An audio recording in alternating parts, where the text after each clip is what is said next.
Allez, bonsoir à tous, salut les gars, bah écoutez, bienvenue pour ce live de ce soir.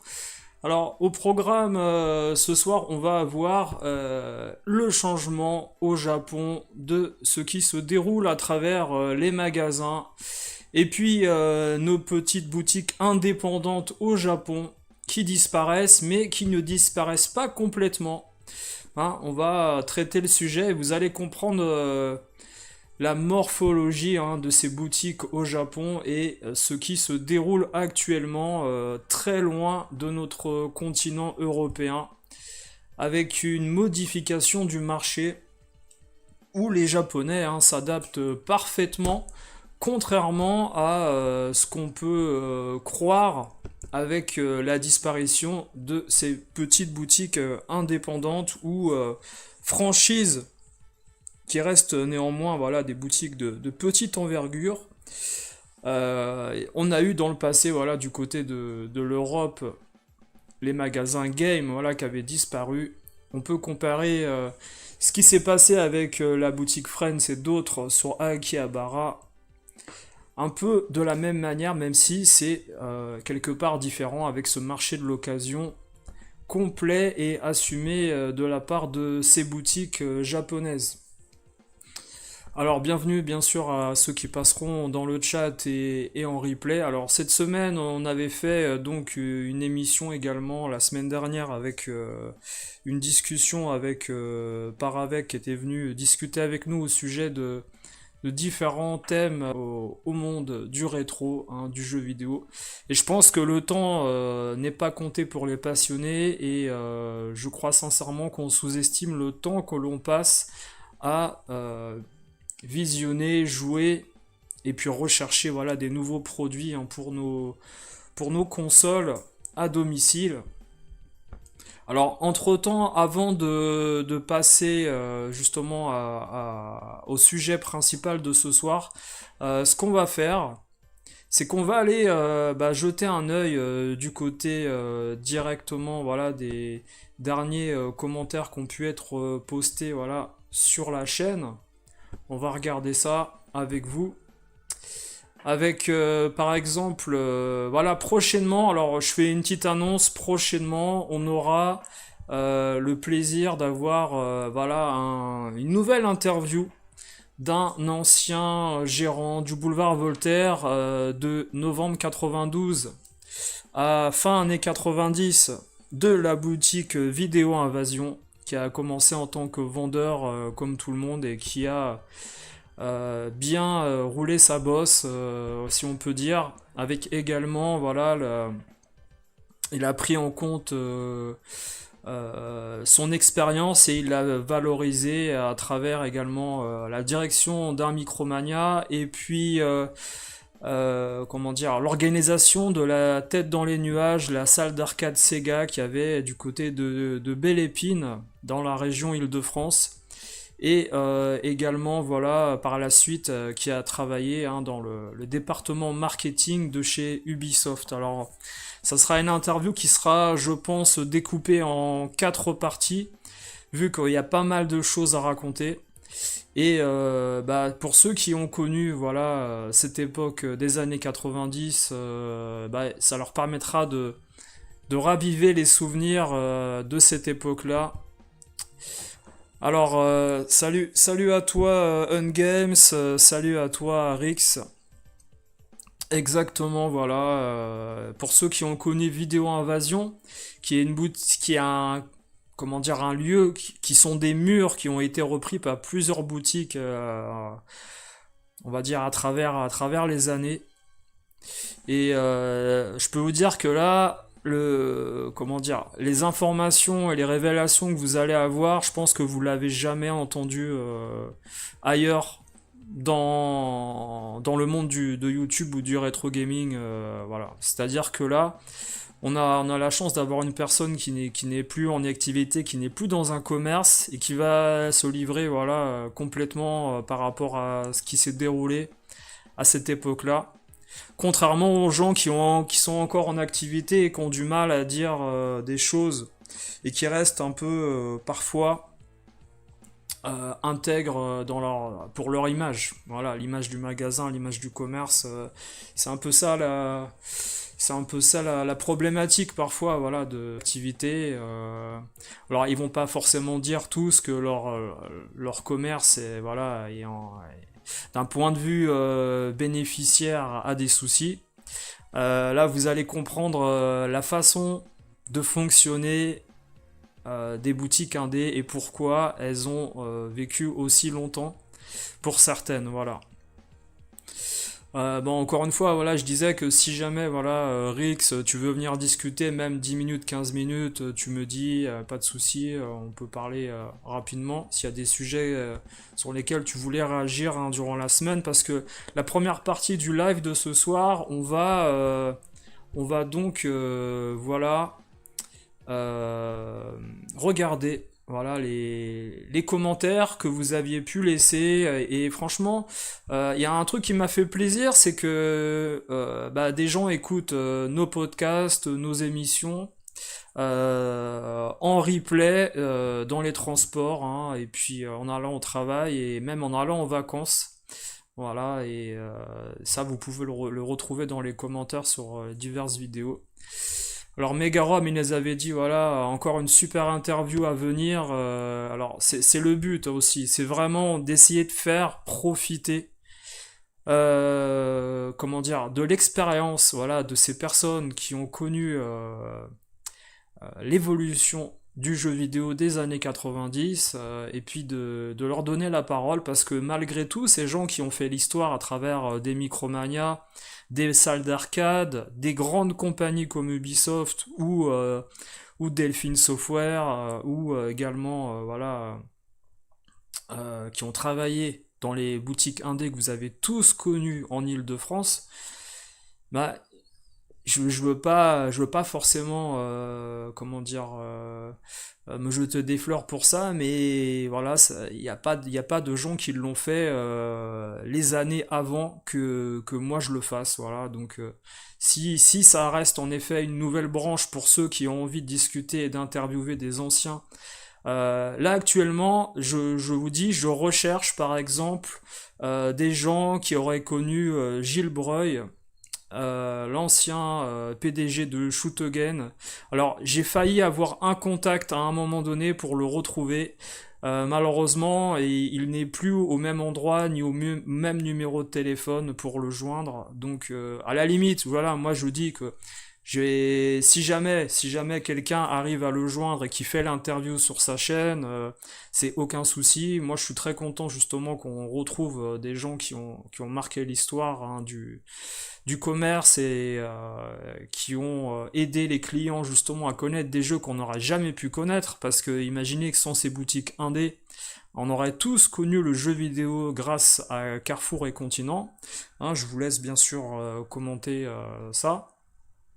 Vous avez compris que c'est pas avec 5 ou 6 jeux en pâle qu'on s'est fait une histoire du rétro gaming ou même du jeu vidéo dans les années 90. Ouais, en effet, Rix, sacré CV, sacré parcours de la personne, vous allez voir. Et c'est même difficile en fait il y a tellement de choses qui se lient et au final, voilà, c'est plus, on va dire, un découpage continu que par thème. Voilà. Alors la fraise au bois dormant, il avait dit, cool, c'est toujours très intéressant d'entendre les histoires d'époque.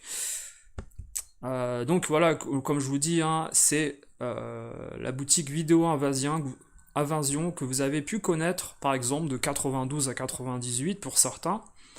Et parce qu'à un moment, ça a changé de propriétaire. Il faut savoir que la façon de fonctionner début années 2000 n'était plus la même que dans les années 90. Enfin, on vous parlera de tout ça, vous inquiétez pas. Alors Jigen, voilà, qui nous remerciait également pour le live qu'on a fait autour du temps qu'on passait à travers le monde du rétro, avec l'émission qu'on a pu faire avec Paravec. Alors je vous avoue que j'ai eu un peu de difficulté à remettre le live en entier Je l'ai remis petit à petit parce que il y a eu alors ça, je pense que c'est à cause de j'en ai rigolé parce que je l'ai dit, voilà, après aux gens qui sont demandés, mais où est le live, etc. Bah malheureusement à cause de la princesse Leia en maillot de bain, bah, j'ai pas pu le remettre tout de suite pour la monétisation des publicités. Donc ça m'a pris 2 jours pour le remettre, mais au final, voilà, je l'ai découpé en plusieurs parties. Puis après examen, ils ont déduit que c'était pas de la nudité au niveau de l'image. Mais Princesse Leia m'a joué des tours, voilà, pour la rediffusion, le replay. Voilà, voilà, c'est pas dramatique, hein, voilà, on n'est pas à ça près. Enfin, c'était histoire également, voilà, que le débat soit intéressant pour tout le monde et puis complet. Je pense que je l'aurais re-uploadé à la fin, voilà, si j'avais pas pu d'une autre manière. Euh, on en a soupé, Rix, tu dis des collectionneurs. Salut Cédric Vidal, comment tu vas? Euh, on en a soupé des collectionneurs désaxés, des interviews intéressants pour une fois. Oui, alors je t'avoue, c'est vrai qu'on en a parlé entre nous. Personnellement, j'ai été, pour ma part, extrêmement déçu de certaines personnes de mon côté avec qui je discutais ou j'ai pu discuter. On en parlera peut-être plus tard, même si c'est pas forcément intéressant, mais voilà, bon, on sent que des gens, parce que, alors, il faut dire une chose, moi je vous le dis, c'est que à la suite, par exemple, du live sur les boîtiers anti-vol, je savais que j'allais égratigner, comment dire, l'ego de certains collectionneurs qui sont persuadés de faire des choses bien, hein. Pourquoi pas collectionner des cailloux ou des bouts de bois, hein, faut pas les contrarier. Ce que je veux dire par là, c'est que quand vous contrariez des gens, voilà, qui sont amis avec un tel ou un tel, eh ben, ça parle, bien sûr. De mon côté, voilà, j'ai remarqué des attitudes. Personnellement, ça me dérange pas, mais petite déception au niveau de l'attitude de certaines personnes, voilà, qui préfèrent comment dire, ne pas rentrer dans la polémique et conforter l'avis de leurs amis qui collectionnent ces fameux boîtiers anti-vol. Bref, moi je préfère toujours recevoir, voilà, des compliments de gens, on va dire haut placés, des gens qui ont travaillé dans le métier, qui ont géré des boutiques, qui ont travaillé dans des grandes compagnies, que plutôt recevoir des compliments de brocanteurs, voilà, qui ont commencé le jeu vidéo en 99 et s'approprient une histoire. Ça m'intéresse pas forcément, mais c'est quelque part décevant de voir l'attitude de certains, voilà, qui se détournent dès qu'on critique un peu leur façon de collectionner. Bref, ça sent ça sent l'ego mal placé, voilà. Je t'avais dit qu'elle faisait meuf de Chicha, Leila. Ouais, ouais, ouais, exactement. C'est ça, c'est la petite rebeu en maillot de bain comme il faut. Ouais. Ouais, enfin, je sais pas pourquoi je dis petite rebeu, mais voilà, j'ai des Tunisiennes, j'ai connu des très belles Tunisiennes, en effet, ouais. Salut Sakura, un petit coucou, ouais. Bah, y a pas de souci, de toute façon, on a commencé légèrement, tout doucement, voilà. Salut Jabakura, bah, bon retour à toi dans les transports, en tout cas, Jabakura. Alors, c'est vrai, alors ce week-end, je suis passé voir mon collègue à sa boutique à Saint-Maur. On a fait quelques achats, on a discuté, et puis voilà, il y avait. Je remercie Xavier Harry de m'avoir mentionné dans sa vidéo, il n'était pas obligé, mais c'est très sympa de sa part. Il était venu à la boutique donc acheter la Core Duo PC Engine. Et cette console-là, bah, on l'a qui dépense pas forcément beaucoup, qui se ruine pas dès le départ, parce que il faut savoir un truc, voilà, j'avais un peu dit à tout le monde, attention, le mois de septembre, les boutiques réévaluent leur stock et réévaluent les prix.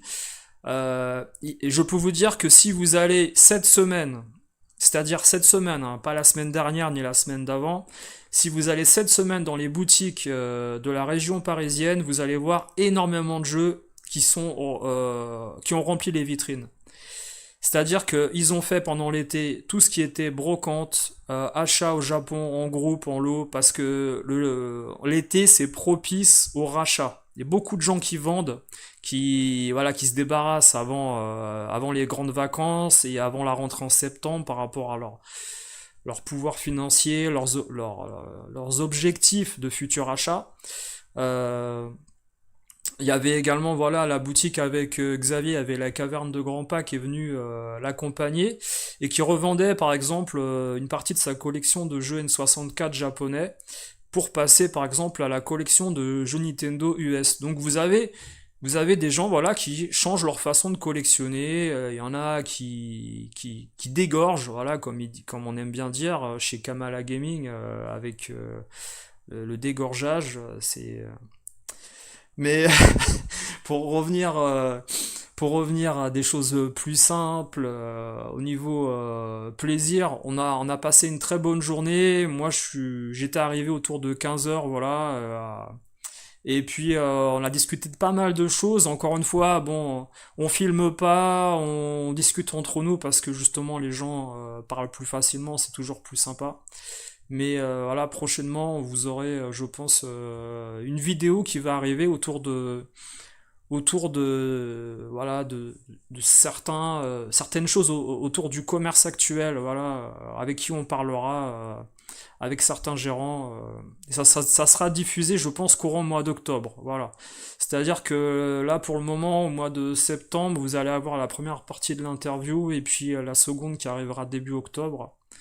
Et demain, je diffuserai une vidéo où vous verrez l'état actuel de certains prix sur certains produits, avec une vidéo autour de vitrines, voilà. Euh, et ça sera pas en live, ça sera comment dire, diffusé en direct, mais ça sera pas en live. Donc vous étonnez pas si je réponds pas. Voilà, ça sera histoire de vous montrer l'état actuel du marché. Ouais, c'était Kalima Gaming. Putain, j'ai oublié, c'est pas Kamala. Voilà, il dégorge, il aime bien dégorger pour acheter des jeux Neo Geo au lieu d'acheter des cahiers de texte pour ses enfants. Voilà, magnifique. D'ailleurs, je fais un petit coucou à des gens qui n'ont aucune morale et qui sont prêts à interviewer des gens qui sont, comment dire, fanatiques du harcèlement et de l'incitation au suicide. Je n'ai aucun respect pour ces personnes-là qui se prétendent journalistes et qui interviewent des personnes juste pour l'argent et la visibilité au niveau des vues et de la monétisation. Quand on parle de la morale au niveau mondial, éthique, etc., c'est à vomir. C'est simplement à vomir. La plupart des gens, voilà, aujourd'hui, qui regardent le rétro, c'est pas pour entendre des gens, comment dire, créer des dramas tous les soirs en prétendant qu'ils ont des burnes. On l'attend toujours de les voir, hein. Ces personnes-là sont à gerber.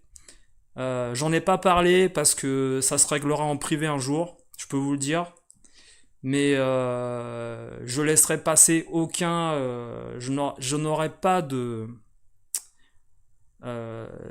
pardon pour ce genre d'attitude et qu'on donne la parole à ces personnes-là, voilà, pour promouvoir un produit, et se prétendre une personne totalement honnête, ça reste dramatique, voilà, dramatique. Enfin bref, passons aux choses plus amusantes. Alors, Violent Ken 92, il nous disait, elle est super belle, la Super NES. Bah oui, bah après, voilà, c'est pour l'histoire. Alors, c'est vrai que j'ai fait une vidéo où j'ai parlé justement de cette Super Nintendo que j'ai pu récupérer avec Edge. Et je remercie Edge, voilà, je remercie Selim d'avoir pu me procurer une Super Nintendo US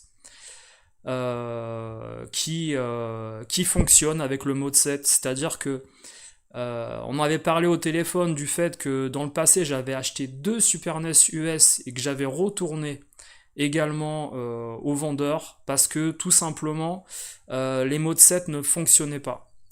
Et il y a même une Super NES US où j'avais essayé de changer tous les condos, rien à faire, ça ne fonctionnait toujours pas non plus.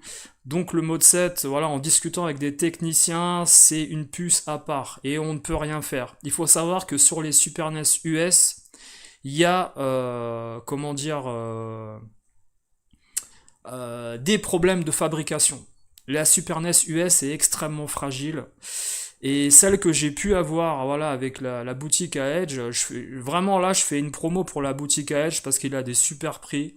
Il a des accessoires et des consoles qui fonctionnent, qui sont garantis. Il a une boutique et une éthique de travail parfaite au niveau de la facturation, etc. C'est quelqu'un d'honnête dans sa façon de bosser, comparé voilà, à tous les autres voilà, qui font des stands en brocante et ne participent absolument pas comment dire, à la rémunération de notre retraite dans le futur avec un métier déclaré. Voilà. Donc la Super NES US, en plus, voilà, je vous dis, elle est en parfait état. Je l'ai ouverte par curiosité pour voir à peu près au niveau de la poussière, au niveau de l'état des condos. Ça brille, ça brille. C'est-à-dire que la personne qui l'a eu avant moi était sûrement un collectionneur ou un technicien qui réparait ses propres consoles et pour l'instant je suis très content. Mais je reste prudent dans la façon de faire avec par exemple une façon de jouer, on va dire, modérée. J'y joue pendant 1 heure et je la laisse se reposer au niveau des condos, je cherche pas. Je cherche pas à la martyriser cette console parce que voilà, vous avez compris, hein, les consoles de 32 ans, hein, voilà. Alors, salut Abdul Jabbar, alors tu dis, Karim, t'as une Super NES customisée Allen Iverson. Ah ouais, pas mal. De NBA, ouais. Allen Iverson en 2003, c'était un superbe joueur, ouais. J'avais acheté son maillot de NBA, j'avais acheté deux. Moi, j'aimais bien jouer au basket avec mes potes qui étaient très forts et j'avais acheté deux maillots de basket. Il y en a un que j'ai revendu, c'est dommage parce que c'était l'époque des Chicago Bulls. J'avais su une de Scottie Pippen de 97, 98, je l'avais. Je l'ai pas gardé, je l'ai revendu. Mais bon, j'ai gardé celui d'Allen Iverson, ouais. Euh, ouais, c'est dommage que les Super NES, mais tu sais, on n'est pas étonné parce qu'au final, la Super NES US, c'est une console où justement aux États-Unis, et la plupart du temps, les fabricants là-bas font des réductions de coûts au niveau budget pour la fabrication. Voilà. Alors, Ungame, voilà, alors franchement, bah oui, mais moi j'étais bon au tir, j'étais bon au tir à mi-distance, voilà. Moi, voilà, je suis pas, t'imagines. Ouais. Alors, Ungame, il me disait, voilà, que on sent que le jeu te plaît, mais moi, j'ai soufflé quand t'as fini le jeu. Ça a bouffé toute ton énergie.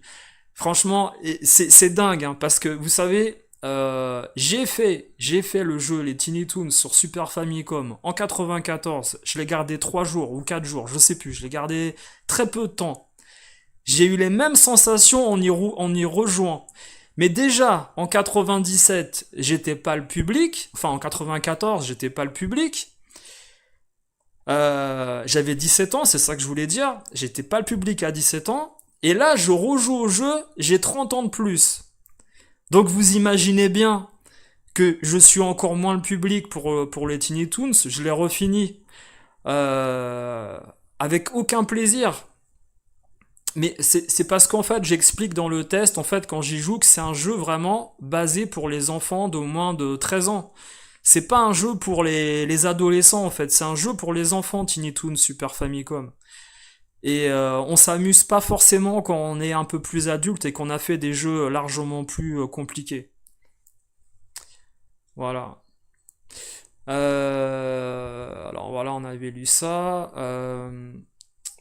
Alors je sais que j'avais eu un commentaire avec la vidéo de... Alors oui, ah, c'est ça. Alors à quel moment jouez-vous le plus à vos consoles ou passez-vous le plus de temps avec le rétro gaming? Il y en a qui disaient en dessinant, en faisant le ménage, le soir relax, petit avant le dodo, quand tu fais ton sport, etc. Il y avait le commentaire de Jules en fait tout à l'heure. Alors je sais pas comment. Alors c'est peut-être dans les plus récents qu'il faut taper. Je sais plus. Ah, c'est peut-être plus vieux. Ah, voilà, attends. C'est peut-être plus vieux. Alors, il y avait Pochoul qui m'avait laissé des commentaires. Et sincèrement, Pochoul, prends ton temps pour écrire. On comprend pas tout ce que tu racontes. Je peux même pas lire à l'antenne en fait ce que t'as écrit parce que ça manque de ponctuation, ça manque de virgule, il y a des fautes de grammaire. Après, voilà, c'est à la fin on peut comprendre ce que tu dis un peu, mais c'est compliqué, hein. Compliqué. Alors tu disais par exemple, il y a toujours des collectionneurs qui se séparent de leur collection, c'est comme l'art, et qui feront des prix de gros.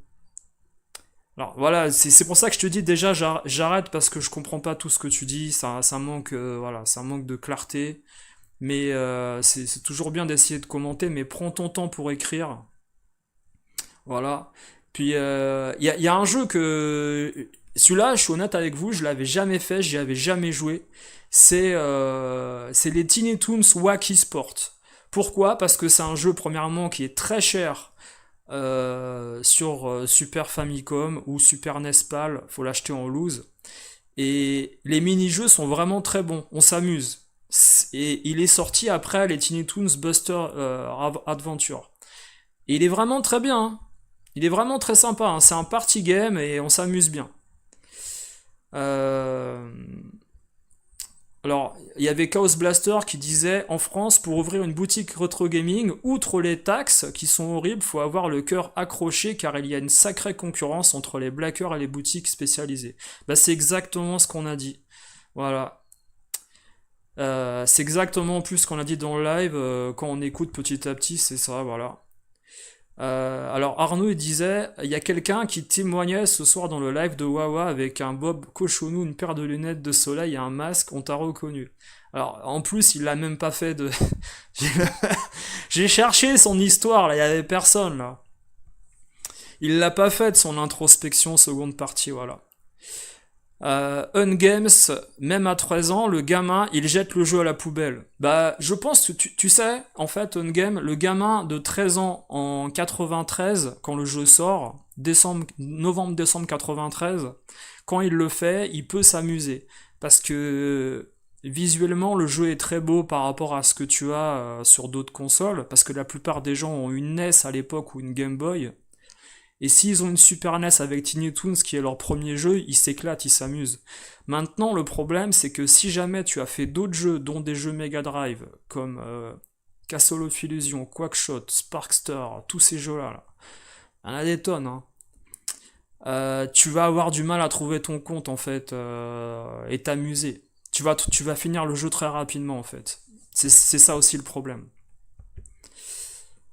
C'est vrai qu'après, dans la vidéo que j'ai faite, j'aurais pu couper et puis raccourcir ma vidéo. Parce que personnellement, voilà, je voulais laisser l'authenticité de mon gameplay pour terminer le jeu. Pour que vous voyez à quel moment je souffrais, sincèrement, pour terminer. C'est l'envie, en fait. L'envie qui me manquait de vraiment terminer le jeu, quoi. Alors Sega Paradise il disait, même quand on est une grande chaîne, c'est compliqué de débuter une activité rétro aujourd'hui. Les magasins qui tiennent ont constitué un stock au bon moment. Sans ça, on se retrouve avec des étagères de jeux ordinaires PS3 et X360. Ah, d'ailleurs, c'est ça, c'est le live sur GameStop. Et allez voir les Américains qui, justement, font des retours et des reviews du magasin GameStop aux États-Unis. Rétro, c'est catastrophique. Catastrophique. J'ai même lu, en fait, des articles au niveau de la bourse et des actions de GameStop Rétro où justement le gestionnaire qui était arrivé juste avant que une nouvelle direction apparaisse sur GameStop aux États-Unis avait le projet de mettre en faillite la franchise GameStop pour récupérer l'argent de ses actions. Et les nouveaux dirigeants ont apparemment stoppé l'hémorragie. Mais le format GameStop rétro, c'est quelque part également pour sauver cette franchise qui... Mais les gens ne passent plus par les magasins pour revendre des jeux. Ils vont pas aller chez GameStop revendre un Symphony of the Night PS1 US pour 5 euros ou 10 euros. GameStop aujourd'hui, ils se tirent une balle dans le pied en pensant ils vont faire de l'argent avec des Call of Duty ou des FIFA. C'est mort. Alors Jabakura, tu dis t'aimais bien le stage de football américain dans Tiny Toons. Ouais, je pense que ça pourrait être bien dans un mini-jeu. Sauf que c'est un stage là. Ça là, c'est un stage. C'est même pas un, tu vois ce que je veux dire? Ça fait partie du jeu. Si jamais tu finis pas ce niveau, tu perds une vie. Tu vois? C'est ça le problème en fait. C'est que, je trouve les meilleurs niveaux, c'est le niveau 1 et le niveau 2. C'est le Far West et l'université, ils sont très courts, mais tu t'amuses. À partir du niveau 3, tu t'amuses largement moins, et plus le jeu avance, plus t'en peux plus, t'as envie que ça se termine. Et puis la programmation du dernier niveau sur l'étoile de la mort, façon Star Wars, les robots qui te foncent dessus, voilà, sans but, et t'as l'impression que ça a été programmé avec les pieds, la manière dont les robots viennent sur toi. Il n'y a aucune intelligence artificielle, mis à part celle de foncer sur un point précis et de tomber dans le vide. Les robots n'ont même pas l'intelligence de faire demi-tour et de te poursuivre. Même dans Rick Dangerous sur Atari ST, il y a ça en fait. Après, tu me diras peut-être qu'ils ont voulu faire des robots kamikazes, oui, mais des robots kamikazes voilà, qui sont visibles à 10 km, il n'y a rien de kamikaze. Hein. Si le 11 septembre, les mecs ils arrivent en montgolfière, on a le temps 20 fois de les shooter, tu vois. Bon, là, ils arrivent en avion et t'as pas trop le temps de réagir, quoi, tu vois. Mais bon, vous avez compris l'idée, quoi. Alors Cédric Vidal, tu dis un jeu bien coloré pour premier de la classe. Peut-être après tu vas mettre une autre phrase pour expliquer, je sais pas. Alors Rix, oui, par rapport à ce qu'on a vu, il doit pas y en avoir beaucoup qui écoutent YouTube en faisant du sport. Alors ça c'est clair, parce que vu le poids de certains, tu peux te dire qu'en effet, oui, le sport, disons que voilà, c'est une option. C'est une option, voilà. Vous inquiétez pas, on va commencer l'émission bientôt, vous aurez le temps d'aller voir le foot, il n'y a aucun souci. Alors Arnaud, il était en direct du camping des deux pins, pas des deux pins, hein, comme Alex Gaming aurait pu lire, hein, c'est pas le camping des deux pins, c'est le camping des deux pins. Alors Borsofino t'a dit, s'ils n'ont pas assez de bons jeux pour des vieilles machines, il faut les produire. Il faut aussi un service de réparation, de modification, de modernisation d'anciennes consoles chez GameStop, etc. etc. Ah, il n'y a aucune expertise, hein. Aucune expertise. Il faut savoir qu'aujourd'hui, un gars qui expertise un produit en caisse, dans un game cache ou quoi, ça a une valeur. Aujourd'hui, les game cache et les GameStop ne sont pas prêts pour acheter un vendeur professionnel qui vient d'une boutique indé renommée. Vous n'allez pas arracher un vendeur de chez Fullset ou de chez Trader pour aller dans un GameStop français ou un Game Cash français. Non, non, le mec ne bougera pas, vu son salaire, vu son confort, il va pas aller être payé au lance-pierre dans un Game Cash à 1200 euros net par mois. Jamais de la vie. Voilà, un bon SMIC net qui passe un bon SMIC brut qui passe en net à la fin du mois, ça fait très mal au porte-monnaie. Hein. Alors Megarom, t'avais dit excellent le Tiny Toons Wacky Sport. Je connais que le jeu de plateforme sur Super Famicom qui est très sympa. Bah, il est sympa à petite dose. Pour moi, en fait, je préfère la version NES en fait et les versions Game Boy. Voilà. Alors Dolphin 64, toujours très intéressant de suivre les débats. Bravo, voilà, au top. Voilà. Ah oui, j'avais montré quelques stats, voilà. Alors, prochainement également, j'inviterai L'Heure Fantastique, qui m'avait invité sur sa chaîne dans le passé. Voilà, il a une chaîne spin-off de la séance de minuit. Ce sont des chaînes à hauteur de presque 100 000 abonnés, hein, les gars, hein, donc ça rigole pas là-bas. Et pour parler cinéma, science-fiction, horreur, Et il a créé une chaîne secondaire, L'Or Fantastique. Je vous invite à aller voir ce qu'il fait. Ils font des débats sur les films dont je vous ai parlé. C'est super intéressant. Super intéressant parce il y a des gens qui connaissent le métier, qui ont bossé dans les journaux. De la presse spécialisée, comment dire, science-fiction, fantastique horreur, du cinéma.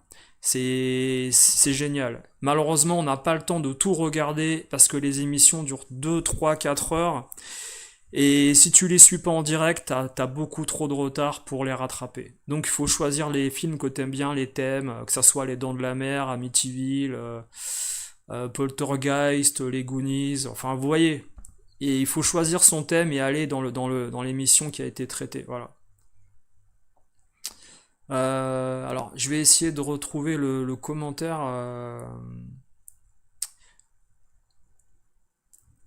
Alors, la chaîne de la dose, il avait dit un petit bonjour à la Miss Stone, comme d'hab. T'arrives à me happer dans tes vidéos, toujours des bons sujets en mode radio sur le côté, c'est top. En effet, ça va être costaud pour eux de rattraper le retard sur le rétro. Pour l'émission autour de GameStop, ouais, toujours pareil. La fraise au bord dormant t'avait dit c'est pisser contre le vent, oui le rétro a sa hype, mais pour combien de temps encore et surtout à quel prix ils vont être en concurrence avec les sites et les vendeurs particuliers et leur stock, il va venir d'où? On est en 2024, même les grands-mères mettent des Game Watch en vente à 200 balles. Ah ouais, ouais. Les grands-mères sont au courant des prix, ouais. Là, certaines, hein. Pas toutes, hein, vous me direz, hein, mais alors, Abyss62, il avait dit t'inquiète pas pour la conservation du patrimoine en France, certains vont mettre leurs jeux sous blister avec protection rigide UV et tout ça dans les nouveaux boîtiers anti-vol pour nos futurs musées. Ça, c'est un truc, les gars, j'en ai parlé justement parce que ça a fait rigoler plein de gens, mais je leur ai dit non, non, mais c'est la réalité, des gens font ça. Des gens font ça. J'ai parlé de ça à des anciens vendeurs, à des anciens joueurs qui jouent plus. Certains jouent même plus, ils apprennent par les vidéos qu'on peut faire sur YouTube, certains faits d'actualité autour du rétro, ils sont extrêmement étonnés de voir que des gens collectionnent des boîtiers Micromania pour leur collection. Les gars, je sais pas si vous savez, mais les boîtiers Micromania, vous pouvez en acheter indépendamment sur des sites, c'est en vente, ça coûte 60 € en neuf. Ah, c'est très cher.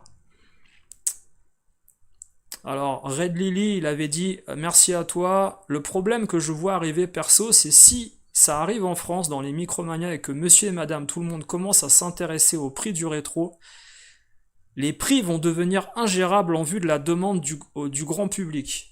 Et bien ça c'est très bien, ça va faire la transition avec la vidéo, le sujet qu'on va aborder tout de suite, voilà. On va le faire tout de suite. Et puis je remercie Jules également qui m'avait laissé un petit message en me disant que bah, il avait fait un... Il partait en vacances, notre ami Jules, et bah dans le TGV, en allant en vacances, voilà, il a écouté les différentes émissions on a pu faire. Et sincèrement, voilà, il a passé un bon moment dans le train. En compagnie de notre dernière émission, voilà. Ah, c'était Anton Laléry. C'était Anton Laléry qui avait laissé le commentaire. Ah, c'est vrai, voilà. Anton Laléry. Il avait dit, vous m'avez refait les gars en podcast tranquille dans mon TGV pour aller en vacances. J'ai beaucoup apprécié l'échange avec Paravec qui pour le coup était à contre-courant de ce qu'il est d'habitude. Je l'ai trouvé calme, posé et pertinent, pas du tout ce qu'il en renvoie sur ses vidéos. Il devrait venir plus souvent. Bah, c'est toujours le problème de comment dire, vous savez, du thème, de la chaîne et comment dire, du présentateur ou des intervenants. Si en effet, voilà, vous avez des gens, je pense que Paravec il se met au niveau du débat. C'est-à-dire que si vous lui proposez un débat à la con, bah, il va rentrer dans le jeu et s'amuser en fait à plaisanter. Mais si vous proposez un sujet sérieux, bah, il va être capable voilà, de monter le niveau dans ce qu'il raconte. C'est tout l'intérêt voilà, d'avoir des sujets intelligents. Sinon, je confirme pour les voleurs de République à la grande époque, mon Street Fighter 2 Super Famicom acheté à Ultima République en septembre 92, 749 francs, pour le coup, ça se payait l'exclusivité. Alors, vous allez avoir des révélations à travers l'interview de Vidéo Invasion parce que le Street Fighter 2, je vous raconte pas tout, mais quand il est sorti, la première semaine d'arrivée au Japon sur la Super Famicom, 749 francs, c'est prix d'amis. Voilà. Je vous raconte pas tout, mais si vous écoutez l'interview, vous allez voir. Ma mère m'a accompagné pour le coup et le vendeur nous avait dit de faire attention dehors. Ah oui, pour le racket. Dans le métro ligne 5, en retour, j'avais le cœur qui battait à la chamade. Bah, comme j'avais dit à certains, et nous-mêmes en 97, voilà, on conseillait aux gens qui sortaient du magasin de passer plutôt, voilà, par le haut du boulevard et de ne pas retourner du côté d'Oberkampf, justement où il y avait que des tourniquets à l'époque où tu mettais ton ticket, il y avait personne d'autre.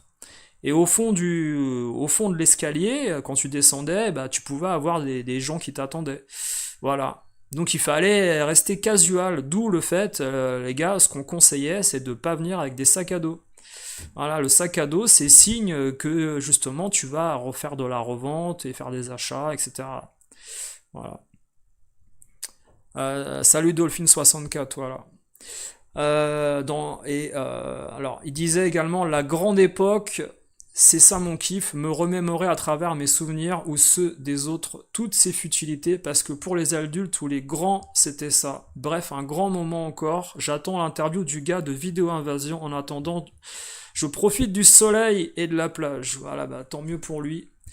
Voilà, tant mieux pour lui. Encore un qui part en vacances après tout le monde, mais au moins, finalement, il trouve son compte au mois de septembre quand les gens sont déjà tous partis. Voilà, voilà. Alors, je vais vous montrer tout de suite le sujet prochain parce que là, je pense que il y a personne qui a traité ce problème-là. Je pense sincèrement qu'il y a personne qui a traité le sujet. Alors peut-être que je me trompe, hein. Vous me direz si je me trompe, mais au Japon, les gars, voilà, il y a une révolution en marche au niveau du commerce du jeu vidéo rétro. C'est tout simplement les hard discount, les hard off, si vous préférez. Façon, on va dire, ce sont les Castorama, les Jiffy.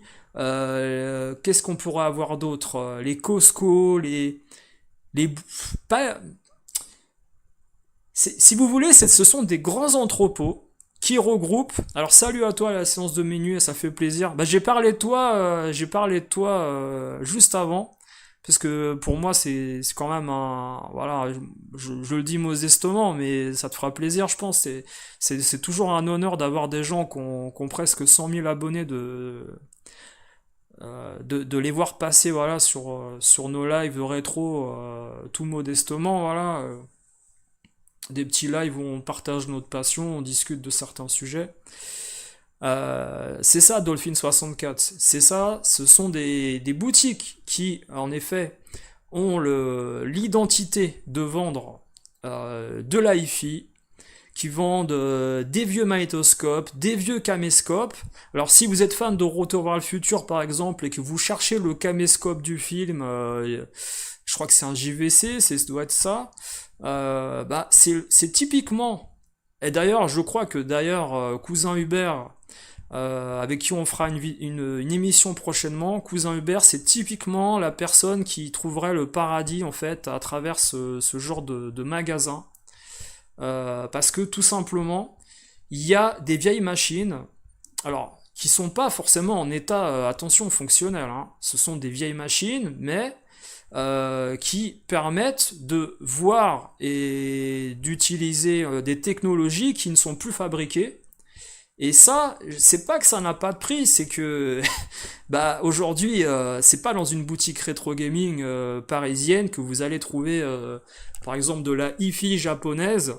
D'ailleurs, j'incite vraiment certaines boutiques comme Full Set ou d'autres à passer à ce commerce de hi-fi, pourquoi pas un jour, hein, vendre des caméscopes, des machines japonaises laserdisc, et j'en passe. Pourquoi pas. Alors je vous mets tout de suite par exemple, voilà, un détail au niveau de cette vidéo avec l'ouverture d'un hard-off au Japon.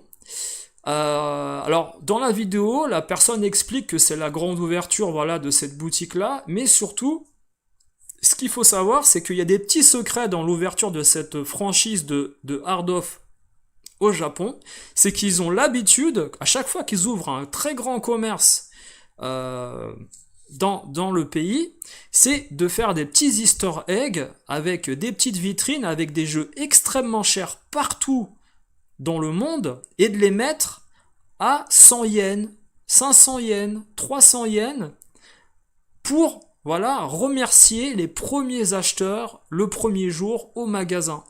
Donc vous pouvez trouver par exemple des Game Boy Advance, des Super Graphics, vous pouvez trouver des jeux comme Metroid, Game Boy première édition, vous pouvez trouver des jeux Super Famicom comme, je sais pas moi, Agane, vous pouvez trouver du Musha à l'Est à 100 yens, à 500 yens le premier jour d'ouverture du magasin pour remercier les clients. Alors là par exemple on a ici ce youtubeur américain, je crois il est américain, hein, qui nous explique voilà qu'il a été dans cette boutique là. Alors je vous montrerai le lien complet de la vidéo par la suite.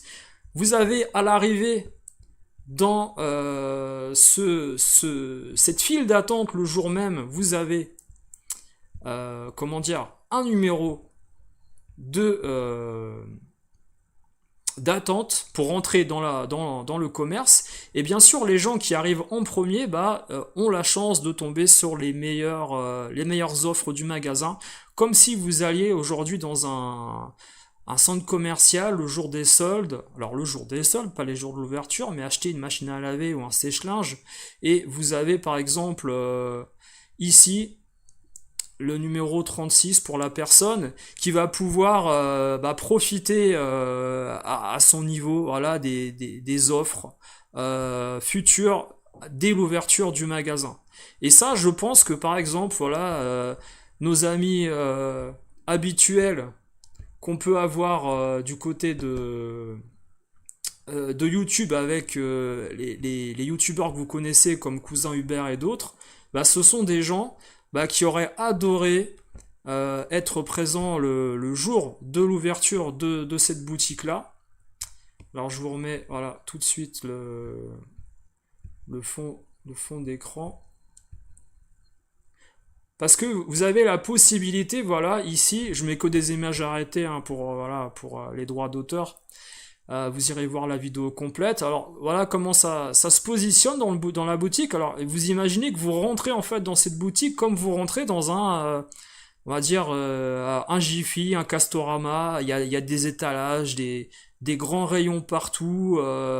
C'est même pas du niveau d'un boulanger ou d'un... C'est plus un centre commercial de la hi-fi. Faut voir ça comme ça. Voilà. Alors salut Thomas, François Jean. Bonne soirée à toi Rix, ouais. Profite de ta famille avec les enfants. Et donc voilà, vous avez l'ouverture avec les employés qui sont tous présents, les Japonais qui font bien la queue, hein, qui se poussent pas les uns les autres dans les allées, qui font attention voilà, pour respecter les lignes de sécurité, etc. C'est un truc que vous verriez pas en France, hein, bien sûr. Hein. En France, vous ouvrez un magasin de rétro gaming géant, parce que ça va être ça, en fait, l'idée. C'est que ce qui se passe au Japon, et ce qu'explique le youtubeur et les personnes voilà, qui en parlent, c'est qu'au Japon, actuellement, plein de petites boutiques indépendantes disparaissent, en effet, sur Akihabara, sur Hokkaido, sur Osaka, et Kyoto par exemple, mais les Les stocks de ces boutiques-là sont revendus où? Aux meilleurs enchérisseurs, mais également à des ratisseurs qui sont dépêchés par les hard discount, la chaîne Hard Off, pour reprendre tous ces stocks d'un vendu quand ils sont pas bradés ou repris suite à une faillite avec des huissiers au Japon ou je ne sais quoi. Et ils atterrissent où en fait tous ces stocks? Ils atterrissent dans ces hard discount au Japon. Donc au final, nous on peut croire européens, tiens mince, Friends ça n'existe plus, tiens mince, cette boutique n'existe plus. Mais au final, la plupart des stocks des boutiques indés que vous avez connus dans vos voyages au Japon finissent aujourd'hui dans ces grands magasins discount. Et vous avez la possibilité de retrouver tous ces produits. Voilà l'enseigne du magasin Hard Off. Pour ceux qui connaissent et d'autres qui ne connaissent pas. Avec ici par exemple l'entrée. Voilà, qui est signalée par des plots où les gens sont très courtois. Mais à l'intérieur, vous allez voir les jeux, les gars. C'est à se damner, en fait. C'est-à-dire que les jeux que nous, on voit en Europe, vous verrez encore, par exemple, le prix de certains jeux sur Neo Geo Pocket en Europe qui sont extrêmement élevés, à plus de 350-400 euros. Aujourd'hui, un jeu Neo Geo Pocket en boîte, les gars, ça coûte déjà dans le bas de gamme et la moyenne gamme d'un jeu Neo Geo, hein, pour en trouver un, on va dire, complet. Et également, ça équivaut les prix de certains jeux X68000. Je sais pas si vous imaginez le délire, quoi. Neo Geo Pocket. Hein. Pour ma part, alors je critique pas le format, c'est un format portable, mais pour moi, graphiquement, c'était largement en dessous de ce que faisait la Game Boy Advance ou d'autres consoles portables, voilà, à l'époque. Hein. Alors, tu dis Dolphin, chez Surugaya aussi, qui fait comme Hard Off. Pareil que Hard Off, voilà. Et là, il y a ça. C'est ça, en fait. C'est qu'au Japon, si vous voulez, les grandes boutiques de hard discount rachètent tous les stocks des petits indés qui veulent tout simplement, parfois, également vendre leur commerce. Vous avez des gens qui ont tenu des boutiques indépendants ou des book-off ou également qui ont tenu des boutiques de jeux vidéo rétro pendant 20 ans du côté de grandes artères au Japon, et ces gens-là, à un moment donné, quel âge ils ont? Ils ont 60, 70 ans, 50 ans, plus de 50 ans, ils veulent également récupérer peut-être et arrêter, hein, pour passer à autre chose, hein, dans leur vie. Et il n'y a pas d'héritage avec au niveau de l'hérédité, donc finalement ils revendent les murs, parce que maintenant vous imaginez bien que le prix du loyer à Tokyo ou dans d'autres grandes villes, hein, comme Osaka ou également Kobe, vous avez ces magasins qui ont un pouvoir en fait de récupération de leur fonds de commerce avec les gérants. Donc je pense que si les gens veulent avoir une bonne retraite dans leur campagne au Japon et abandonner la ville, c'est un moyen pour eux de revendre tout et à des nouveaux acheteurs hard discount. Et vous avez tous ces fans de rétro gaming au Japon qui se déplacent dans ces hard discount pour récupérer des produits. Alors vous avez à l'entrée ici, vous allez le voir, voilà le genre de choses que vous allez trouver. On a ici par exemple de la PS4 à gauche, mais de l'occasion aussi. Beaucoup d'occasions. Vous avez quelques jeux blistés également. C'est immense, hein, c'est immense. Pour ceux qui ont connu aux États-Unis des magasins comme comment ils s'appelaient, les Walmart. Voilà, c'est ça. Ceux qui ont connu les Walmart pour tout ce qui était outillage, nourriture, hi-fi, etc. C'est un Walmart du jeu vidéo et du rétro gaming. C'est immense. Et maintenant, les gars, je vous le dis, hein, le but de votre voyage au Japon, ça va pas être d'aller à Akihabara, d'aller à je ne sais où. Non, votre but, les gars, ça va être d'aller dans ces boutiques-là, hard discount, où vous aurez tout sur place d'un coup. toutes les consoles, le moindre mètre carré, vous aurez une centaine de jeux sur des étalages et des jeux différents. Voilà, vous aurez 2-3 jeux du même genre, etc. Mais vous aurez des collections complètes, parfois, de systèmes. La N64 japonaise, la GameCube, vous aurez des tonnes de jeux variés. Alors que il va falloir, dans votre voyage au Japon, que vous fassiez au moins 10 book-off ou 10 boutiques indées dans la ville pour trouver l'équivalence. Là, dans un endroit, vous avez tout. Alors maintenant, le problème, ça va être les prix. Ça va être ça le problème. C'est-à-dire que si vous voulez, ils vont s'adapter au marché du rétro actuel. Et si, en effet, déjà, vous avez des prix qui ont monté au niveau du rétro mondial et que eux ne s'adaptent pas, ils vont perdre de l'argent. Donc l'intérêt pour eux, c'est également de faire monter les prix dans leur magasin. C'est pas forcément de faire de donner en fait les jeux facilement à tout le monde. Vous voyez ce que je veux dire? Ça va être aussi de faire une plus-value sur les produits. Alors vous allez avoir des produits casuals, mais vous allez avoir, voilà, sur la gauche ici par exemple, vous avez des tonnes de consoles Famicom complètes en boîte. Vous avez beaucoup également, vous allez voir, de consoles comme la Neo Geo avec différents formats. Donc au final, tous les stocks que vous avez vu disparaître de ces petites boutiques indépendantes, vous allez les retrouver aujourd'hui. Elles ont été avalées par ces hard discounts. Alors ici, vous avez de la Saturn japonaise, vous avez de la N64 japonaise sur différents coloris. Salut Jeff Retro.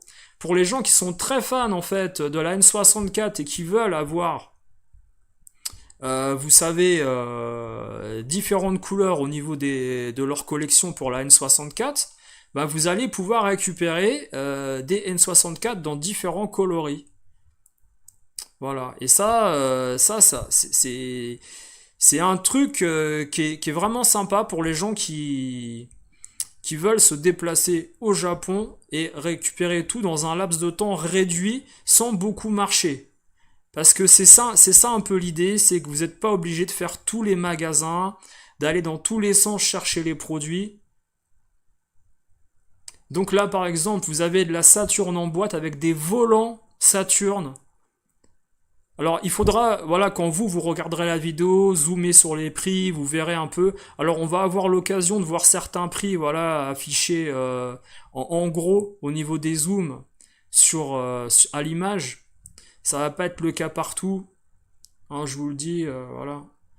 Alors je vais essayer quand même, les gars, d'agrandir. On va essayer d'agrandir un peu. Maria, c'est compliqué d'agrandir, c'est compliqué. Je vous laisserai aller voir la vidéo. C'est sur la chaîne 4AM Laundry, en fait. 4AM Laundry, pour ceux qui parlent pas anglais. Et là, vous avez par exemple des accessoires PC Engine à gauche, avec des manettes. Voilà. De la Saturn. Vous avez des jeux, des manettes dans des bacs en bas où vous pouvez regarder et chercher. Voilà, dans des petites caisses. Beaucoup de Saturn japonaises. Alors bien sûr, aux États-Unis, GameStop fait du produit américain. Au Japon, on fait du format japonais au niveau de la vente. On vend pas de la console US. Vous voyez, c'est ça. Alors là, par exemple, alors je sais pas si ça fait partie des Easter eggs. On appelle ça les Easter eggs voilà. Du commerce, je sais pas, voilà, mais 1100 yens, un notebook PC. Et attendez, je sais pas si je peux vous remontrer en arrière ce fameux petit déstockage qu'il y avait autour de. Enfin, c'est pas un déstockage, c'est pour remercier les premiers acheteurs, bien sûr. Attendez, on va essayer de trouver cette photo. Avec, par exemple, de la Game Boy Advance ou d'autres produits. On va retrouver la photo. Donc là, par exemple, vous avez des prix bien établis au niveau de certains produits qui sont pas soldés, par exemple. Voilà, Mother sur la Famicom, sur la Super Famicom. Vous avez donc Rockman 7, Lemmings. Là, ce sont les prix normaux. C'est-à-dire que vous avez Lemmings autour de 30 dollars par exemple, Rockman 7. Ici, il y a Star Wars, Super Famicom à 8800 yens. Ça fait un peu moins de 60 euros. Euh, vous avez, euh, vous avez d'autres titres, hein, bien sûr, je vous laisserai aller voir, les gars. Ici, on a Raiden autour de un peu plus de 45 euros, voilà, autour de 45 euros. Ce sont les prix au Japon que vous pouvez trouver sur eBay, hein. Donc, au final, ils s'alignent sur les prix au Japon actuels qu'il y a dans les commerces, hein. Rien de spectaculaire, vraiment. Mais c'est pour vous montrer qu'aujourd'hui, voilà, les Japonais ont une nouvelle façon d'acheter les jeux rétro et de ne plus passer par la recherche dans des petits endroits. Maintenant, en fait, beaucoup de commerces vont être rachetés, les petites boutiques indées, et les stocks vont atterrir dans ces hard discounts. Alors vous avez voilà des sections au niveau de la musique, au niveau de également des magnétoscopes. Hein, quand vous verrez la vidéo, vous verrez qu'il y a beaucoup d'autres produits disponibles en rayon. Ici, voilà, on a Ujisama LV1 ou Louis, je sais pas. Là, on peut se moquer de moi, je connais pas le jeu. Il y a que cousin Hubert qui doit pouvoir savoir. À 3,79 $. Je pense que ça fait partie de ces petites offres voilà, du jour. Et à un moment donné, il montre également une Game Boy Advance qui est pratiquement donnée. Voilà, au premier commerçant acheteur du lieu. Ici, on a une Sony PlayStation avec écran portable à 2,27 $. Oui, je pense que c'est ça, voilà, les petites, comment dire, alors le temps que ça charge, je vous avoue, c'est un peu capricieux au niveau de l'image. Il y a du Tamagotchi. Ah, elle n'a pas voulu m'afficher l'image.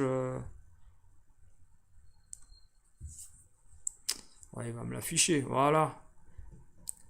Dokodemo Isoyo, Sony PlayStation, 330 yens. Donc voilà, ça fait partie en fait des petites offres que vous aviez. Ah, je vous les mets là, excusez-moi, je vous ai pas mis le prix bien comme il fallait. Voilà, ça fait partie des offres de lancement de l'ouverture du hard discount.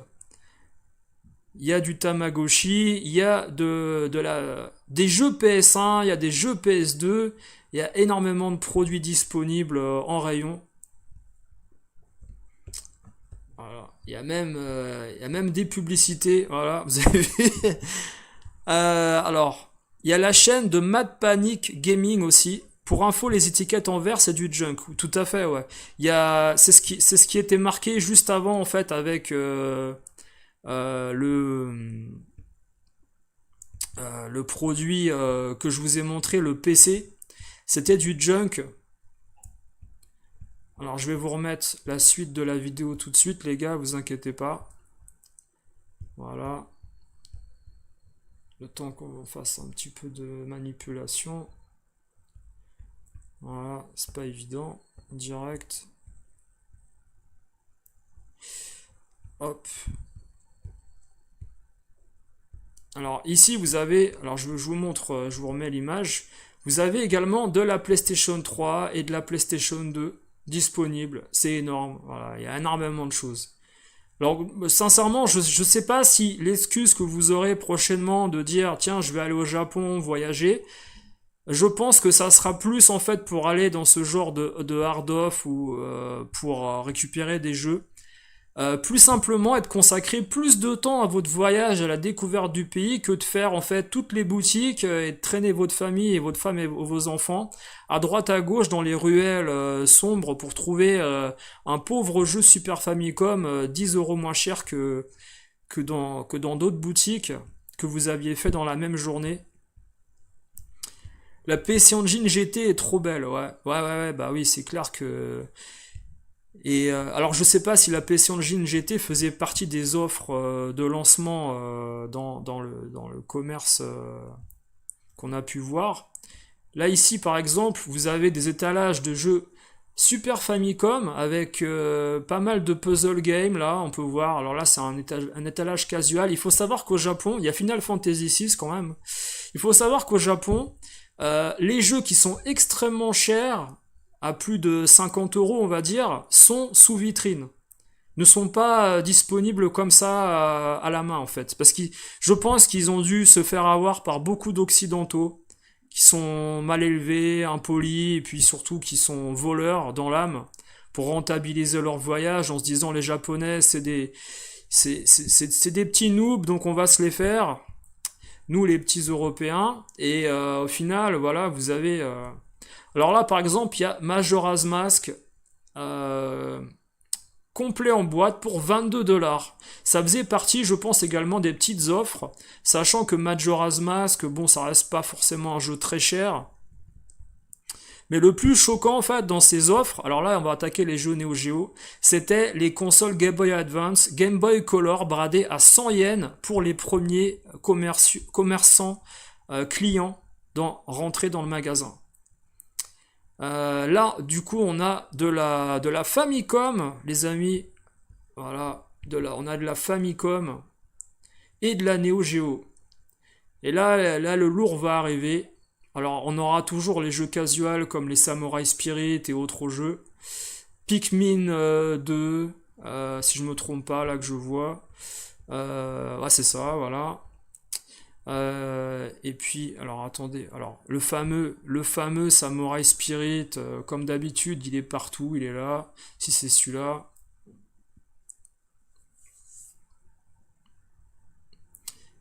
Mais alors, il y en a qui peuvent se dire, oui, il y a beaucoup de puzzle games, et je vous le dis encore une fois, les puzzle fighters, les puzzle games sont référencés en vente libre. Vous pouvez les récupérer en fait à la main, sans demander qu'on ouvre une vitrine ou quoi, hein. Donc là, le Samurai Spirit Neo Geo, c'est le prix normal, hein. C'est le prix, il est à 60 euros, on va dire, à l'échange entre particuliers en France et dans certaines boutiques, hein, c'est 60 euros environ. C'est le prix normal, Samurai Spirit, hein. Là, ça n'a rien d'exceptionnel, c'est un prix tout à fait normal. Ensuite, il y a un peu de DS. Alors, attendez, je vais essayer de vous remettre l'image avec la DS.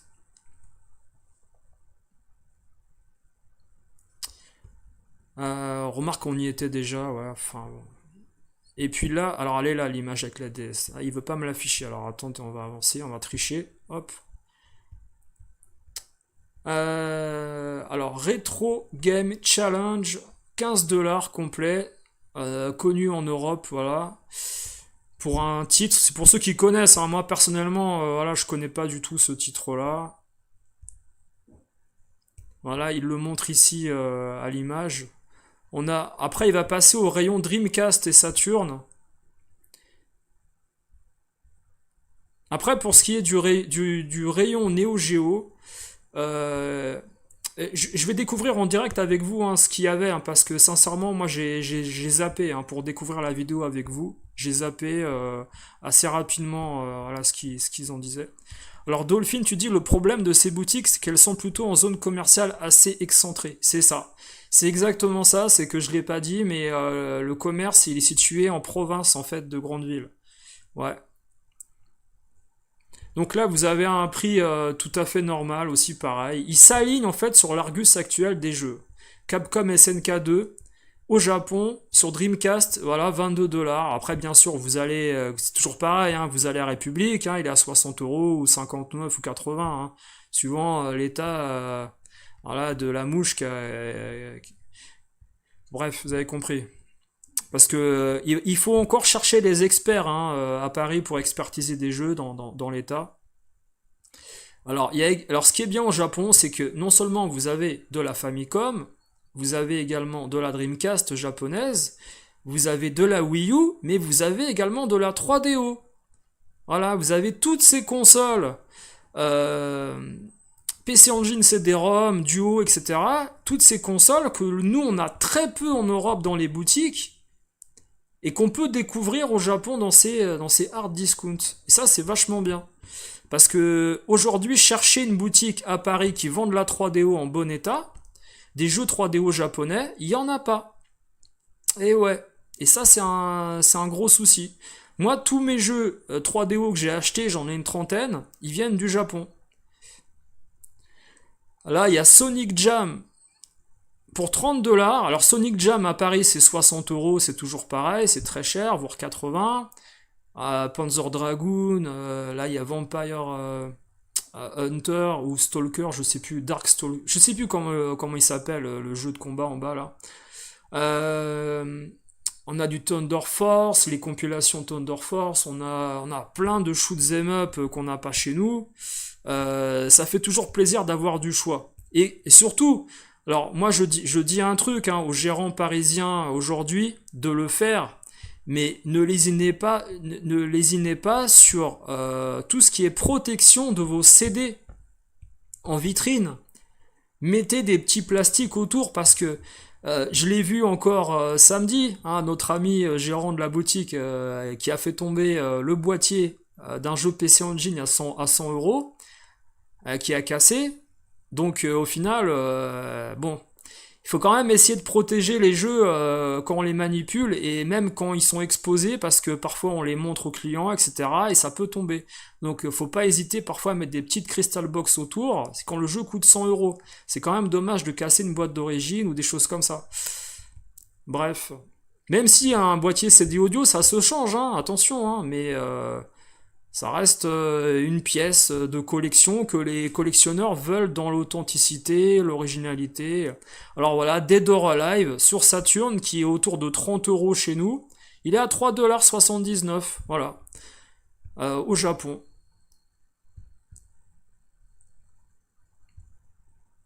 Alors moi ce que j'espère, alors moi je veux vous faire le parallèle avec GameStop aux États-Unis, qui est le magasin rétro du pauvre. Voilà pour les gros beaufs américains qui ne comprennent rien en rétro et qui savent pas ce que c'est et qui se baladent et qui voient un jeu Xbox 360. Ils se disent ah c'est super, je l'avais quand j'étais gamin.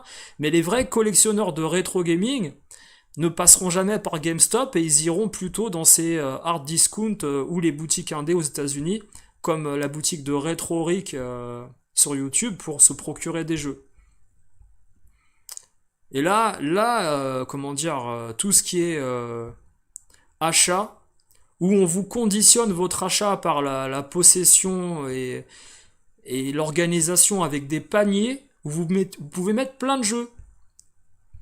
Et ça, en fait, ça vous incite à prendre plusieurs jeux directement, en fait, dans votre panier et ne pas avoir juste votre main pour transporter un jeu jusqu'à la caisse.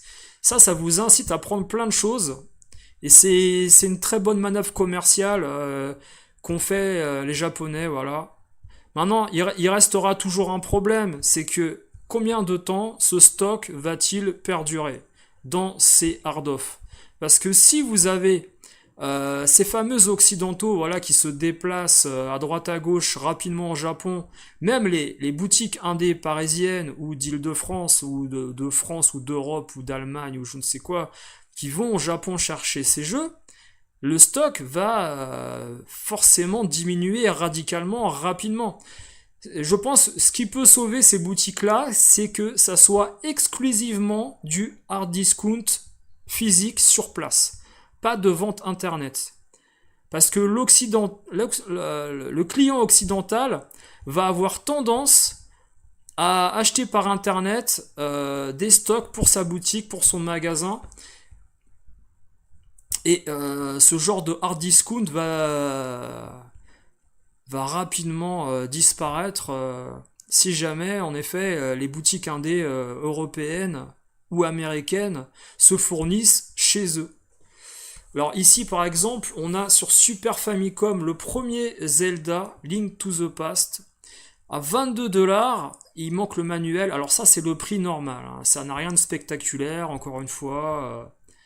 Ça n'a absolument rien de spectaculaire. Il est complet autour de 30$, 35$ au Japon. Ce sont des prix tout à fait normaux.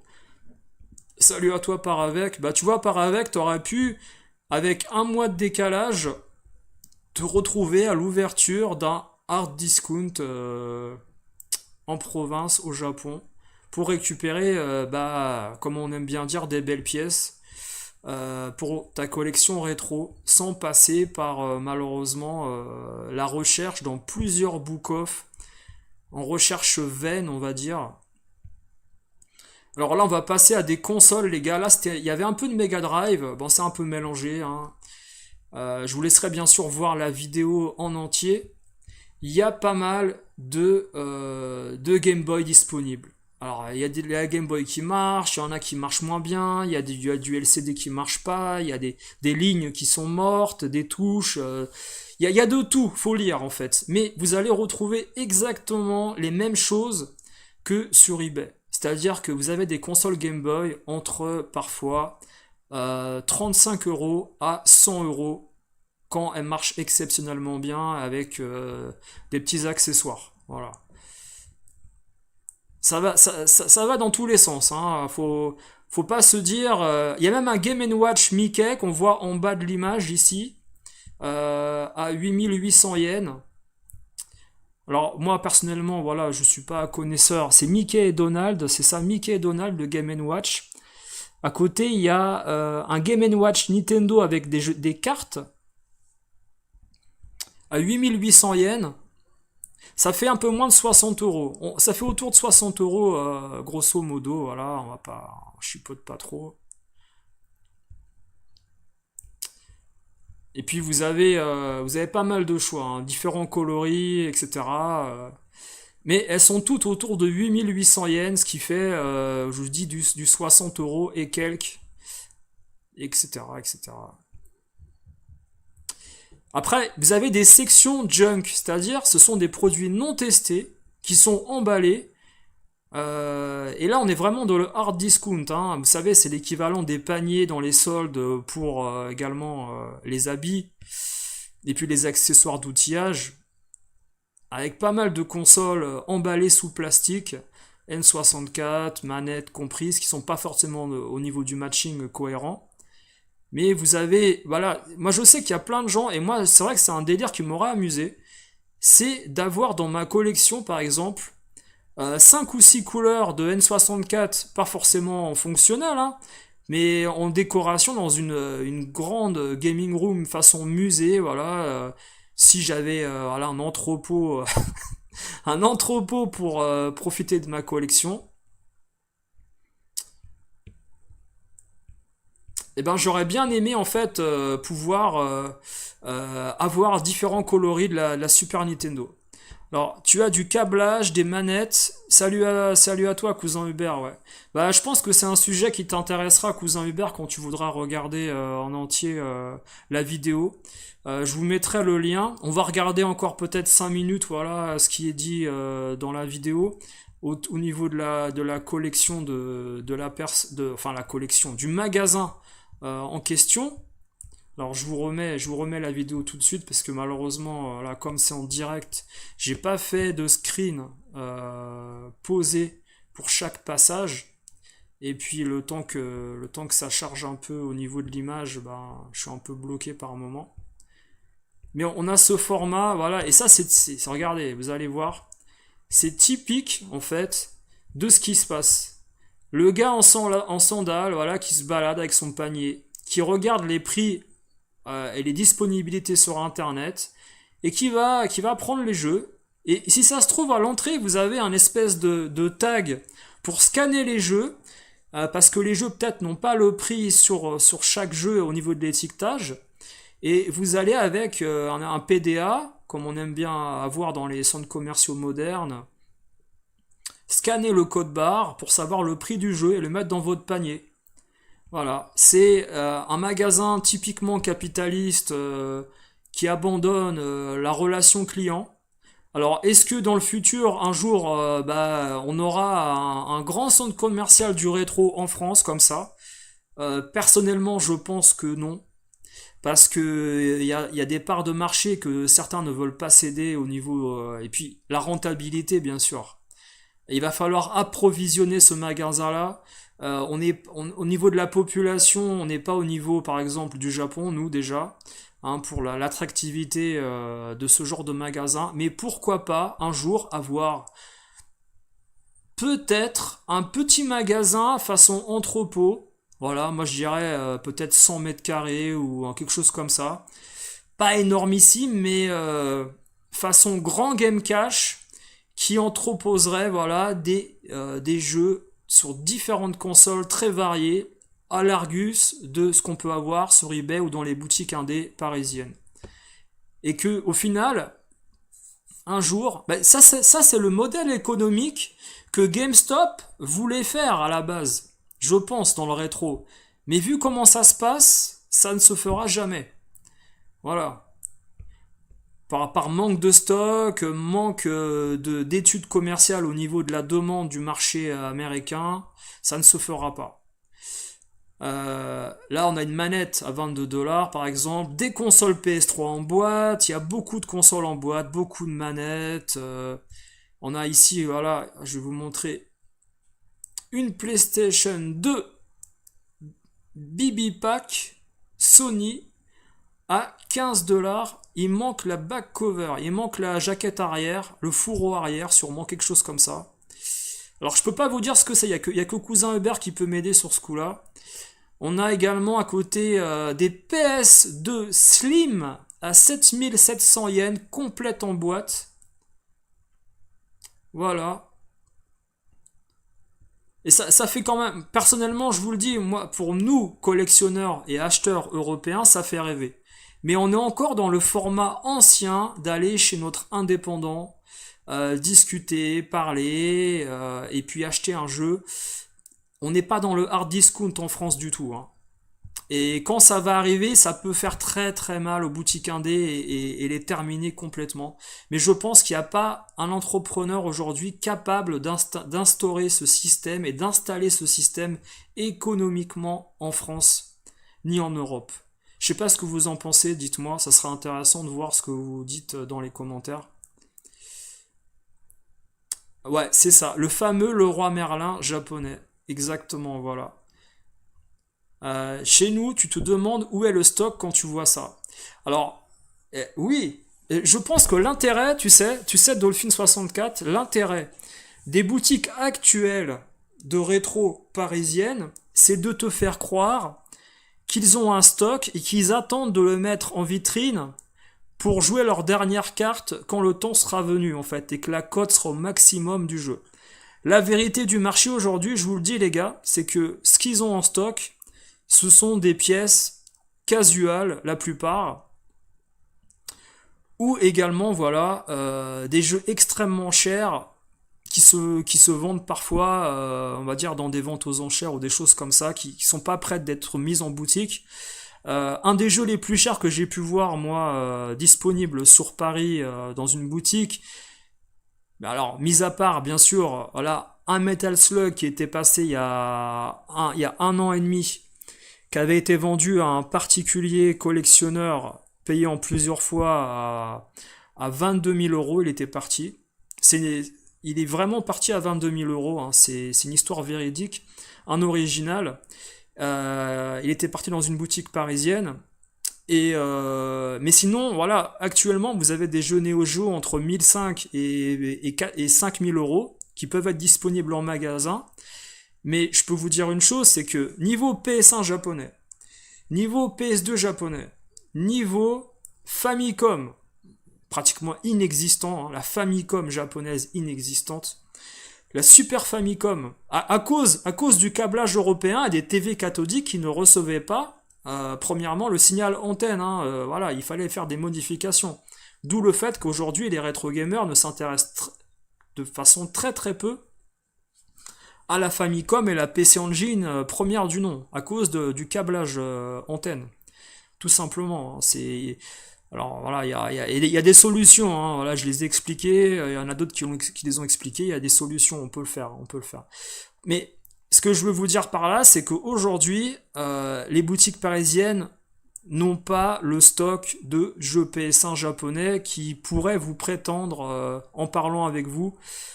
Ils surfent en fait sur, on va dire, le stock qu'ils ont actuellement en vitrine et la hype du moment qu'ils peuvent trouver en brocante. Ils n'ont rien d'autre. Ils n'ont rien d'autre en fait. C'est-à-dire qu'ils vont avoir des doubles, des triples derrière, des mêmes jeux qu'ils ont en vitrine, mais ils n'ont rien d'autre. C'est-à-dire que si vous cherchez Rayman PS1 japonais sur Paris, vous n'allez pas le trouver, ou alors vous allez en trouver un qui traîne dans un magasin. Si vous cherchez par exemple Alien Trilogy PS1 en japonais, vous cherchez même True Lies Super Famicom en japonais, vous allez en voir un dans un magasin, et quand il va être vendu, vous le verrez plus. C'est les jeux extrêmement rares ou pas forcément demandés, comme j'ai dit, hein, sur la PS1 japonaise, ou sur la Famicom, ou sur la 3DO, vous les verrez pas. Et aujourd'hui, en fait, les boutiques parisiennes surfent vraiment sur l'actualité de ce qu'ils ont en vitrine. Et ils essayent, malgré eux, en fait, parce qu'ils ont l'argent pour s'approvisionner sur des produits, mais les produits sont trop chers à racheter aujourd'hui à des collectionneurs ou au Japon. Ils ont du mal en fait à se dire tiens je vais prendre ce jeu parce que ça va être intéressant pour mes clients. Ils prennent pas de risques, ils vont prendre des jeux que plein de gens aiment et demandent. Ils vont pas chercher de la rareté. Et malheureusement, voilà, pour des gens qui ont déjà une grosse collection, c'est compliqué de se dire tiens aujourd'hui je vais aller à Paris, je vais trouver Earthworm Jim sur Super Famicom et il va être en très bon état et je vais le trouver pas forcément cher et ceci et cela. Bah non en fait, le seul que vous allez voir, il va être très cher et il va être Sunfade parce qu'il y en a pas d'autres. C'est des exemples tout simples et la Famicom, ils ont pratiquement aucun jeu sauf une ou deux boutiques. Je vous parle même pas de l'état du marché de la 3DO ou de la Lynx ou qu'est-ce qu'on a d'autre de la NES US. Voilà, la NES US sur République, ça existe pratiquement pas, tout simplement parce que très peu de gens ont des NES modés. Très peu de gens. Alors je parle même pas de ceux qui possèdent une Famicom, hein, comme j'ai dit, hein, la NES japonaise, bon, faut se lever tôt, hein. Ce que je trouve dommage aussi, c'est que beaucoup de gens aujourd'hui achètent des consoles modifiées, comme la Game Gear ou la Game Boy Advance avec le changement d'écran, le changement de mode au niveau de la batterie lithium, des choses comme ça. C'est vraiment dommage parce que l'essence même en fait de ces machines, l'authenticité a été galvaudée quelque part. Donc personnellement, je trouve dommage qu'on achète une console et qu'on demande à la modder pour pouvoir y jouer comme si c'était un émulateur au final. C'est pour moi, les gars, ne modifiez pas les consoles d'origine, achetez-vous plutôt une petite console émulateur si vous voulez jouer à une Game Boy Advance ou à une Game Gear avec un écran parfait. Mais ne changez pas les consoles d'origine, c'est dommage. Alors Jabakura, le stock il est de moins en moins dans les boutiques depuis que ça marche sur Vinted ou Le Bon Coin, c'est ça. Les gens vont quasiment vendre la majorité de leurs jeux sur ces sites. Sur Vinted c'est triste mais il y a tout. C'est beaucoup mieux, je suis désolé Stone, je viens d'acheter une Game Gear modée. Et voilà, Jeffrey Trop. Bah oui, elle est excellente, mais c'est pas la console d'origine. C'est dommage, parce que au final, en fait, t'as acheté une Game Gear, mais tu as acheté la Game Gear qui n'existait pas en fait dans les années où elle est sortie. T'as acheté une Game Gear en fait de 2024 avec au final l'équivalence de ce qu'on a aujourd'hui sur les émulateurs. Donc quelque part tu n'auras pas l'expérience de jeu d'origine. Tu vois ce que je veux dire? Après bien sûr c'est ton choix. Hein. C'est-à-dire c'est toi qui as acheté, c'est toi qui as payé, c'est ton argent. Tu as raison dans ce que tu as fait si ça te convient. C'est pas quelqu'un qui va dire ce que t'as fait, c'est nul. Bah non, parce que c'est ton argent, c'est ta collection, c'est toi qui fais, c'est toi qui achètes. Le mec qui achète des boîtiers anti-vol, par exemple, en effet, il a un problème psychiatrique, mais c'est son argent. Tu peux pas le contredire. Tu peux pas lui dire, donne-moi ton argent, je vais acheter ce que je veux avec pour toi. Il a acheté le boîtier anti-vol, il est content. Il se le met sur la tête, il se le met où il a envie, mais ça lui fait plaisir. mais bon, on est sarcastique, mais... Le disque système. Alors, le disque système, les gars, si jamais vous avez des soucis avec, de fonctionnement, je suis capable, voilà, de vous aider. Donc, n'hésitez pas à m'envoyer des messages, je ferai un tuto pour vous expliquer comment le régler, comment le restaurer, l'entretenir. J'ai deux Famicom disques chez moi. qui marche très bien. Et si voilà, vous voulez des conseils, vous pouvez acheter un lecteur de disquette pour votre NES japonaise. Vous inquiétez pas, ça marche très bien les gars, hein. C'est de l'analogique, c'est très simple à faire fonctionner. Plus facile qu'une PS4 ou qu'une Xbox 360 avec l'anneau de la mort là, hein. Voilà. Donc vous avez également une GameCube, une Super Famicom en boîte, le jeu de musique Tam Tam, je ne sais quoi, une EX60. Alors cousin Hubert, je fais appel à toi, appel à un ami. Dis-moi si tu connais. Enfin, il y a beaucoup de machines. Récemment, j'ai failli acheter une Pico, la console de Sega. Bah, ça aurait été vraiment pour un délire de collectionneur. Euh, c'est de Sega, hein, si je me trompe pas, je dis une console de Sega, je sais pas pourquoi je dis ça comme ça. Mais j'ai failli acheter une Pico, parce qu'il y en avait une à 59 $ en vente. Seulement, en fait, c'était une petite arnaque parce que c'est 59 $ plus 60 $ de frais de port imposés. Donc au final, bon, ça revient au même prix. Donc ça revient à 120 $, ça sert à rien que j'achète ça. Bref. Donc ici, vous avez une Super Famicom à 22 $, complète en boîte, les gars. Ça fait rêver.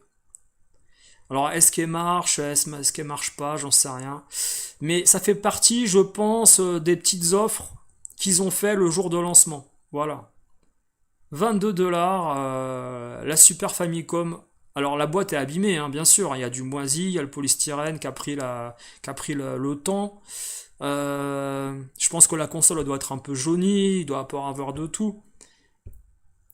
Voilà. Vous pouvez retrouver également dans des boutiques à Paris un magasin qui vend 7 ou 8 coloris différents de Super Famicom au niveau de l'état. Et vous pouvez vous y retrouver entre 80 et 200 €. Après, à vous de voir hein, ce que vous voulez, c'est toujours pareil. Voilà. Voilà. Alors, pareil pour la Game Boy Advance, Jeff Retro, t'as fait pareil. T'as pris. Alors, pourtant, t'as une Game Boy Advance SP Zelda originale, mais t'y joues jamais. Ah là là, qu'est-ce que tu me dis, Jeff? C'est comme les mecs, ils veulent jouer à la NES en HDMI. Mais oui, c'est n'importe quoi.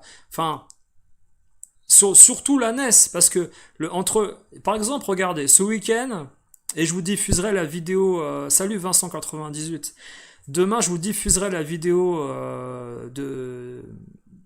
des vitrines qu'on a faites ce week-end.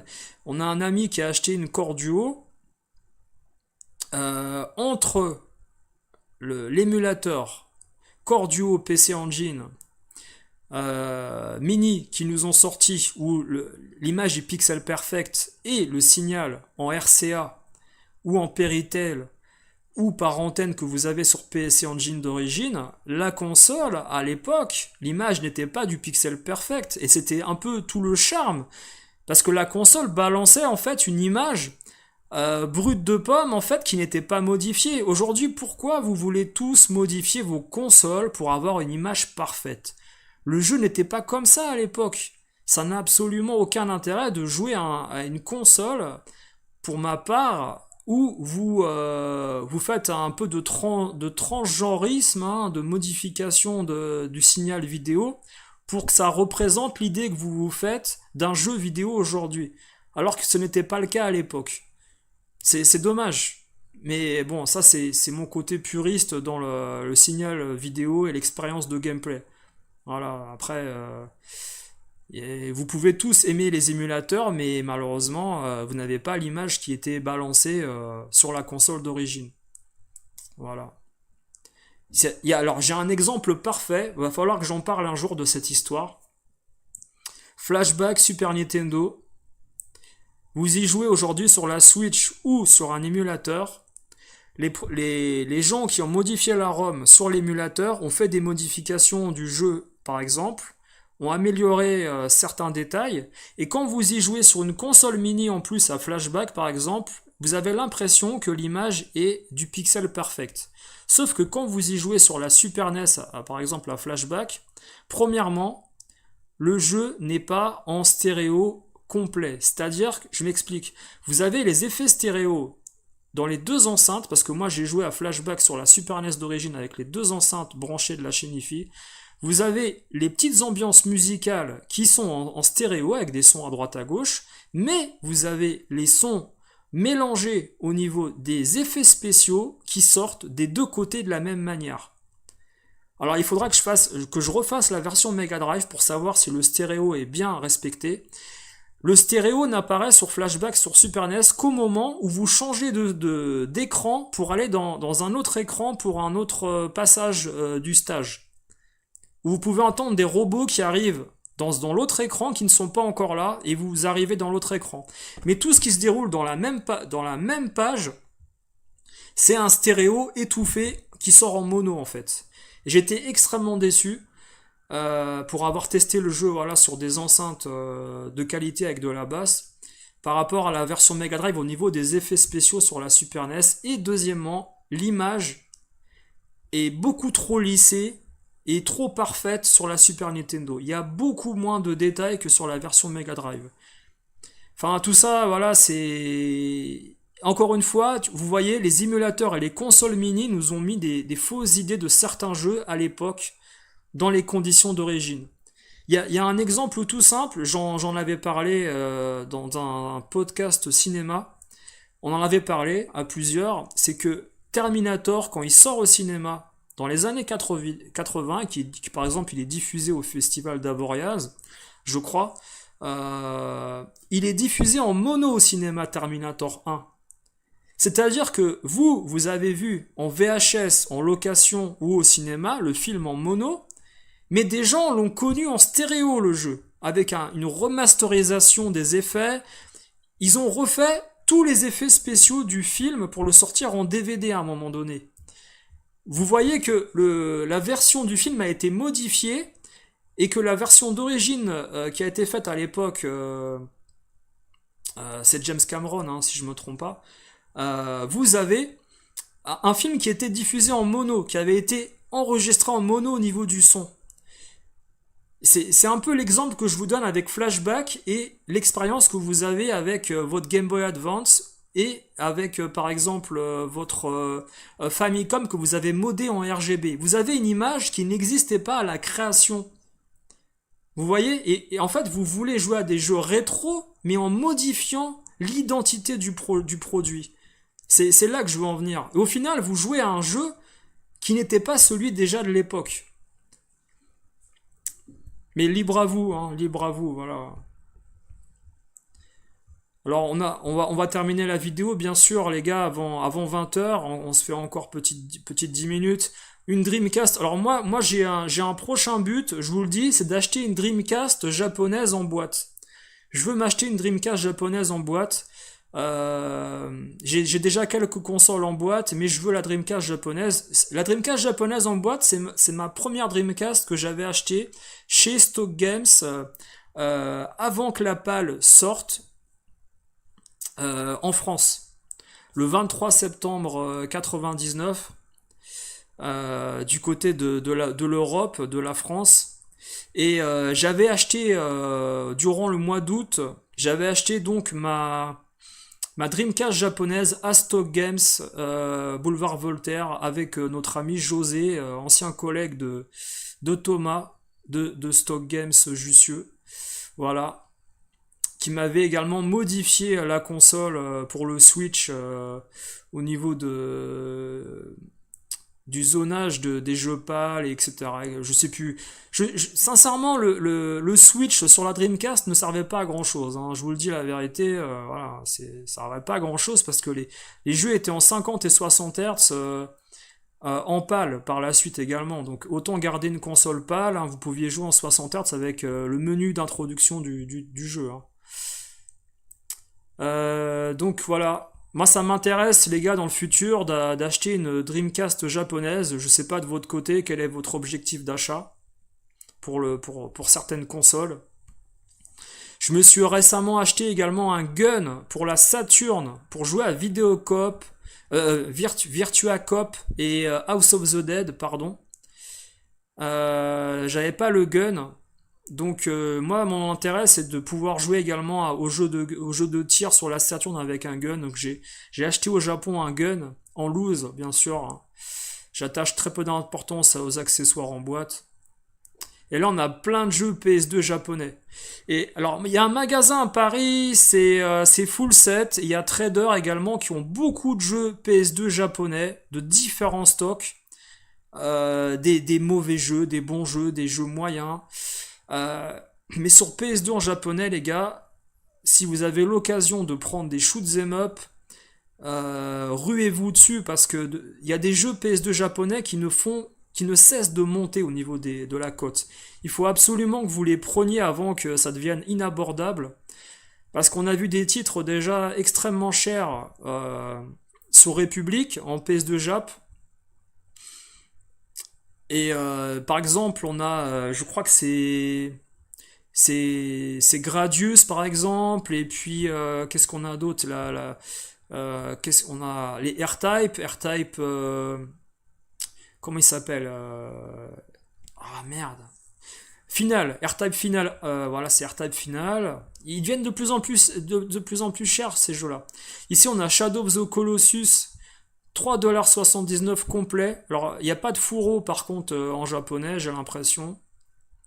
Et nous, on a 4 cartes à collectionner en Europe avec le jeu. Peut-être qu'au Japon, c'est la même chose, hein. Ici, il y a Virtua Fighter Generation.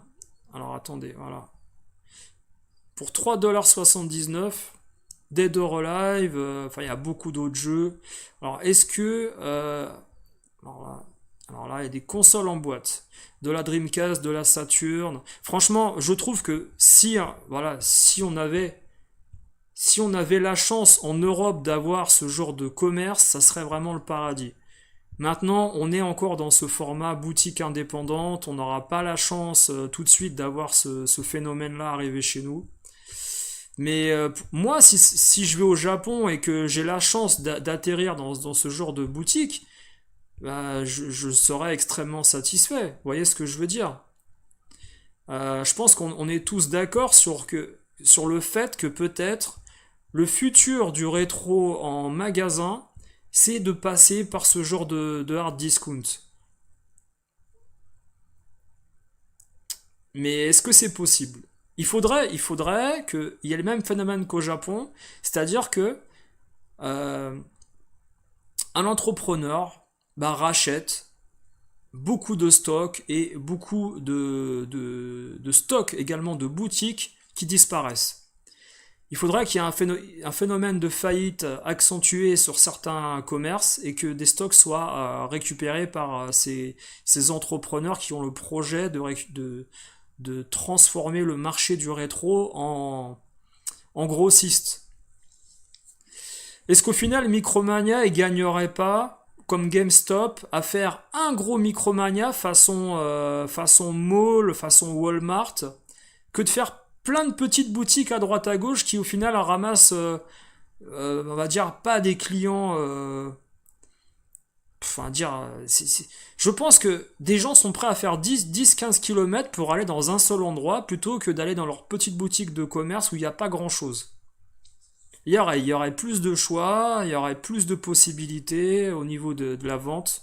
Voilà, ça reste mon avis. Mais voilà, nous on est encore voilà, dans ce fameux schéma boutique indé. Voilà. Alors Jeff Retro, tu as acheté le Mission Stick et l'Arcastic pour la Saturn. C'est top aussi, ouais. Ah, c'est clair, ouais.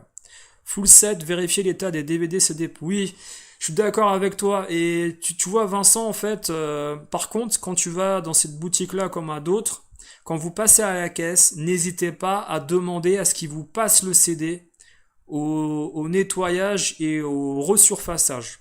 N'hésitez pas à le faire. Parce que eux, ils le font, en fait. Hein, voilà, ils le font. C'est simplement si vous leur demandez pas, ils vont pas le faire pour vous. Faut pas hésiter, les gars, hein. Faut pas avoir peur, vous êtes le client. Et puis surtout que si vous êtes satisfait, ils vont vous garder comme client. Si le jeu marche pas et qu'ils sont difficiles, ils vont jamais vous répondre. Voilà. Alors pareil, Vincent, tu dis, la GT, t'as pas envie de changer d'écran. Bon après, pour Dragon's Curse, c'est chiant. Et pour les mots de passe, ah c'est trop petit. Ouais, on comprend pas trop les symboles, ouais.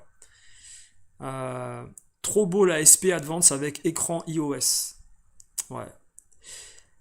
Ah oui, le rétroéclairage pour la Game Boy Advance, oui, mais après, tu sais, c'est ton argent, hein. C'est-à-dire que moi, je peux te donner mon avis sur ce que je pense, mais en effet, si toi, tu as décidé que pour toi, c'était la meilleure façon de jouer et que ça te faisait plaisir, eh ben, c'est parfait pour toi, tu vois. C'est pas mon argent, c'est voilà, c'est ta façon de jouer, c'est ta façon de voir les choses. C'est très bien. C'est très bien pour toi, hein. C'est juste que pour ma part, voilà, j'aurais gardé le produit avec son identité, voilà. Il y avait une Game Gear à 130 balles, mais bon, l'écran c'est chaud pour jouer, je te jure. Mais je te crois, hein.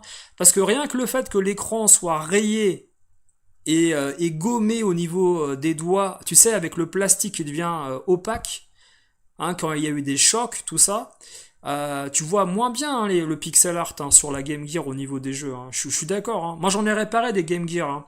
Je le referai pas aujourd'hui parce que ça prend beaucoup de temps. C'est faisable, hein. Vous pouvez acheter un kit cap, hein, pour les condos, réparer les 18 condensateurs et tout changer d'un coup pour que la console marche parfaitement. Pardon. Mais le problème, c'est que ça va. Tant que vous changez pas l'écran, comme tu dis, et que vous faites pas un trou pour l'aération, votre console va continuer à surchauffer à l'intérieur parce qu'il n'y a aucune aération sur la Game Gear. Donc il faut pas jouer plus d'une demi-heure, 40 minutes, hein. Je te le dis, Jeff Retro, joue modérément avec ta Game Gear parce que les condos ils souffrent énormément. Et puis l'écran, rétroéclairage, faut la mettre en biais. C'est une des rares consoles comme la Lynx où il faut jouer en biais en fait pour voir l'écran. C'est un exercice pas évident. Je suis d'accord. Mais c'est le charme des années, tu sais, dans les années 80-90, on jouait avec des Game Watch où il fallait justement jouer avec la lumière du soleil pour pouvoir jouer aussi, hein. Alors, Dolphin 64, tu dis il y a bien moins de collectionneurs au Japon, du coup le stock est toujours à portée en boutique. Alors pour ce phénomène, Dolphin, tu vois, ce grossiste a racheté plein de stocks venant de boutiques indé qui ont revendu leur fonds de commerce. Voilà, et c'est ça qu'il faut voir aussi, tu vois. Donc, je sais pas s'il est infini le stock, hein, pour ces hard off, hein. Attention, hein, c'est ça l'idée, hein. C'est-à-dire que là, vous voyez des consoles en vitrine, vous voyez également beaucoup de variétés. Vous y allez dans un mois ou également vous y allez à Noël. Attention, vous n'allez pas retrouver les mêmes produits. C'est-à-dire que là aujourd'hui, vous imaginez, vous êtes à République. On vous donne un panier, vous baladez dans le magasin, vous mettez les choses dans le panier, tu mets une Neo Geo, une Super Famicom, une Disk System, pas certain que le panier tu puisses le remplir aussi bien dans un mois ou deux quand les rayons seront dévalisés par les revendeurs occidentaux qui seront venus dévaliser ce hard discount. Attention aussi, hein, il y a ce phénomène qu'il faut pas négliger, hein. C'est pas simplement les collectionneurs comme toi et moi qui vont aller dans ces magasins-là faire leur stock. Là, je vois déjà des gérants parisiens jeter un œil sur ce magasin-là et envoyer des gens ratisser les rayons. Voilà, attention, hein. Ça peut partir très vite. Là, le doux rêve que l'on a de ce concept de hard discount grossiste où beaucoup de choses sont disponibles, c'est très éphémère. Parce que si ça finit dans d'autres boutiques indé parisiennes ou occidentales, ou chez des collectionneurs, vous ne reverrez plus jamais ces jeux-là qui étaient présentés aujourd'hui dans ce grossiste japonais. Là, on a des jeux Famicom en loose, on a un peu de tout. Je pense qu'il y a des jeux qui vont rester, hein. Il y a des jeux Mega Drive, etc. Il y a des jeux qui vous allez retrouver. Parce que c'est des jeux que tout le monde a, mais tout ce qui va être en très bon état, comme de la Neo Geo CD, en boîte et tout, je vous montre ici, voilà, ça va finir chez des indépendants occidentaux ou américains. Ça va partir excessivement vite, hein. Mais c'est quand même hallucinant de voir ce concept de panier et de mettre des consoles rétro et de se barrer avec. Moi, ça me fascine en fait. Ça me fascine parce que le marché, il y a un marché énorme en fait dans certains continents pour ce milieu-là. Alors qu'en Europe, ça reste un milieu pour collectionneurs très riches pour se procurer ce genre de matériaux. T'as l'impression que le fait que ça soit chez un grossiste, c'est accessible à tout le monde et que tout le monde peut se payer ça avec un panier en faisant les courses et se baladant. À Paris, quand tu vas acheter un jeu vidéo rétro, tu as ce côté expertise, oui c'est un produit rare, de qualité. Là on te vulgarise le produit en te montrant que c'est un produit voilà casual, que tout le monde peut avoir, que tout le monde peut se procurer sans le mettre sous une crystal box, une vitrine, etc. C'est plastifié, voilà, c'est mis sur des étalages d'outillage et c'est vulgarisé, voilà, c'est très vulgarisé, alors que sur Paris, c'est extrêmement élitiste, même dans des boutiques espagnoles, allemandes, etc. C'est très, il y a un côté élitiste où on discute comme si on allait premièrement faire une spéculation, une entrée en bourse, une une rentrée de qualité sur un produit qui finalement tout le monde a. Voilà. Aujourd'hui, quelqu'un qui veut acheter un Ninja Commando Neo Geo ou par exemple Ninja Gaiden sur PC Engine, il se pose 20 000 questions en rentrant dans la boutique et en mettant en valeur son côté élitiste de la collection. Et au final, bah là, vous êtes au Japon, vous avez un panier. Y a personne pour vous conseiller spécifiquement, sauf deux trois dames à l'entrée qui sont à la caisse. Mais vous êtes libre de votre achat. Et puis surtout, vous avez l'impression d'être dans un prix unique, voilà. Où ce que vous achetez, ça va être un produit totalement, comment dire, rapide au niveau de la possession en sortant du parking, avec votre panier, avec votre caddie. Il n'y aura pas ce côté, comment dire, expérience d'achat d'un produit rare où on essaye un peu de se la raconter par rapport au son pouvoir d'achat avec le vendeur parisien ou des choses comme ça. On passe à la caisse, on est fier de montrer qu'on a acheté un gros jeu. Bon là, je pense que les tapis de caisse, vous avez compris que la Neo Geo CD et tout ça, c'est pour vous le jeu, hein. C'est pour vous, c'est pas pour montrer que vous avez un pouvoir quelconque au niveau de votre achat. Il y a beaucoup de gens qui se pavanent quand ils passent à la caisse dans les boutiques parisiennes, observez-les. On a l'impression ils ont gagné en bourse 1 million de dollars ou qu'ils ont acheté un lingot d'or pour spéculer sur le futur. Ça reste... là, le grossiste vulgarise le produit que vous achetez. Enfin bref, je pense que vous avez compris l'idée que je voulais mettre en place. Alors je lis deux trois commentaires voilà, pour terminer, mais je vous laisserai aller voir la vidéo de la personne. Euh, alors, salut à toi Sébastien. Bah dommage, tu vois, le live se termine. On a fait juste 2 heures. Alors Street of Rage, faut que je me le prenne avec Fatal Fury. Ah oui, si tu les as pas, bien sûr. Shinobi, Street of Rage, à la Game Gear que Batman Revenge, les condos changent et j'y joue. Ah, les condos sont changés, voilà. D'accord, très bien. Bah déjà, tu auras un bon son et puis une image optimale. Voilà. Oui, la dalle se change sans souci, mais il faut quand même être patient, hein, ça ne change pas en 5 minutes. Il faut quand même voilà, une bonne vingtaine de minutes, et puis faut faire attention quand même, hein. Le rétro-éclairage est pas top, mais franchement ça va, on s'y fait. La Neo Geo Pocket par contre c'est chaud.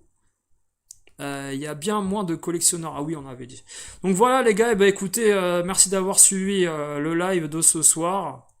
Voilà, j'espère que ça a pu vous informer sur ce qui se passe au Japon, le phénomène de disparition des book-off et des boutiques indés pour laisser place à des grossistes. Je pense qu'ils vont s'en mettre plein les fouilles avec le temps et qui vont réguler le marché en gardant l'Argus actuel qu'il y a sur eBay et Internet, parce qu'on retrouve exactement les mêmes prix.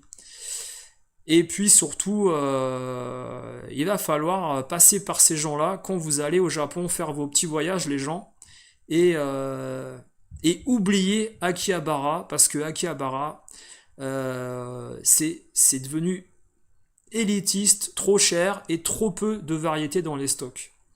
Voilà. Bah, bonne soirée à vous. Portez-vous bien, les gars. Merci à tous ceux qui sont passés dans le chat, hein, ça fait toujours plaisir.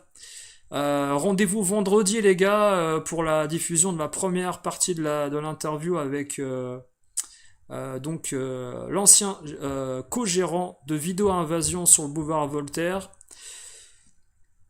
J'espère que ça pourra vous intéresser pour ceux qui ont connu la boutique. Je vous dis à bientôt. Bonne soirée à tous. Allez, ciao ciao.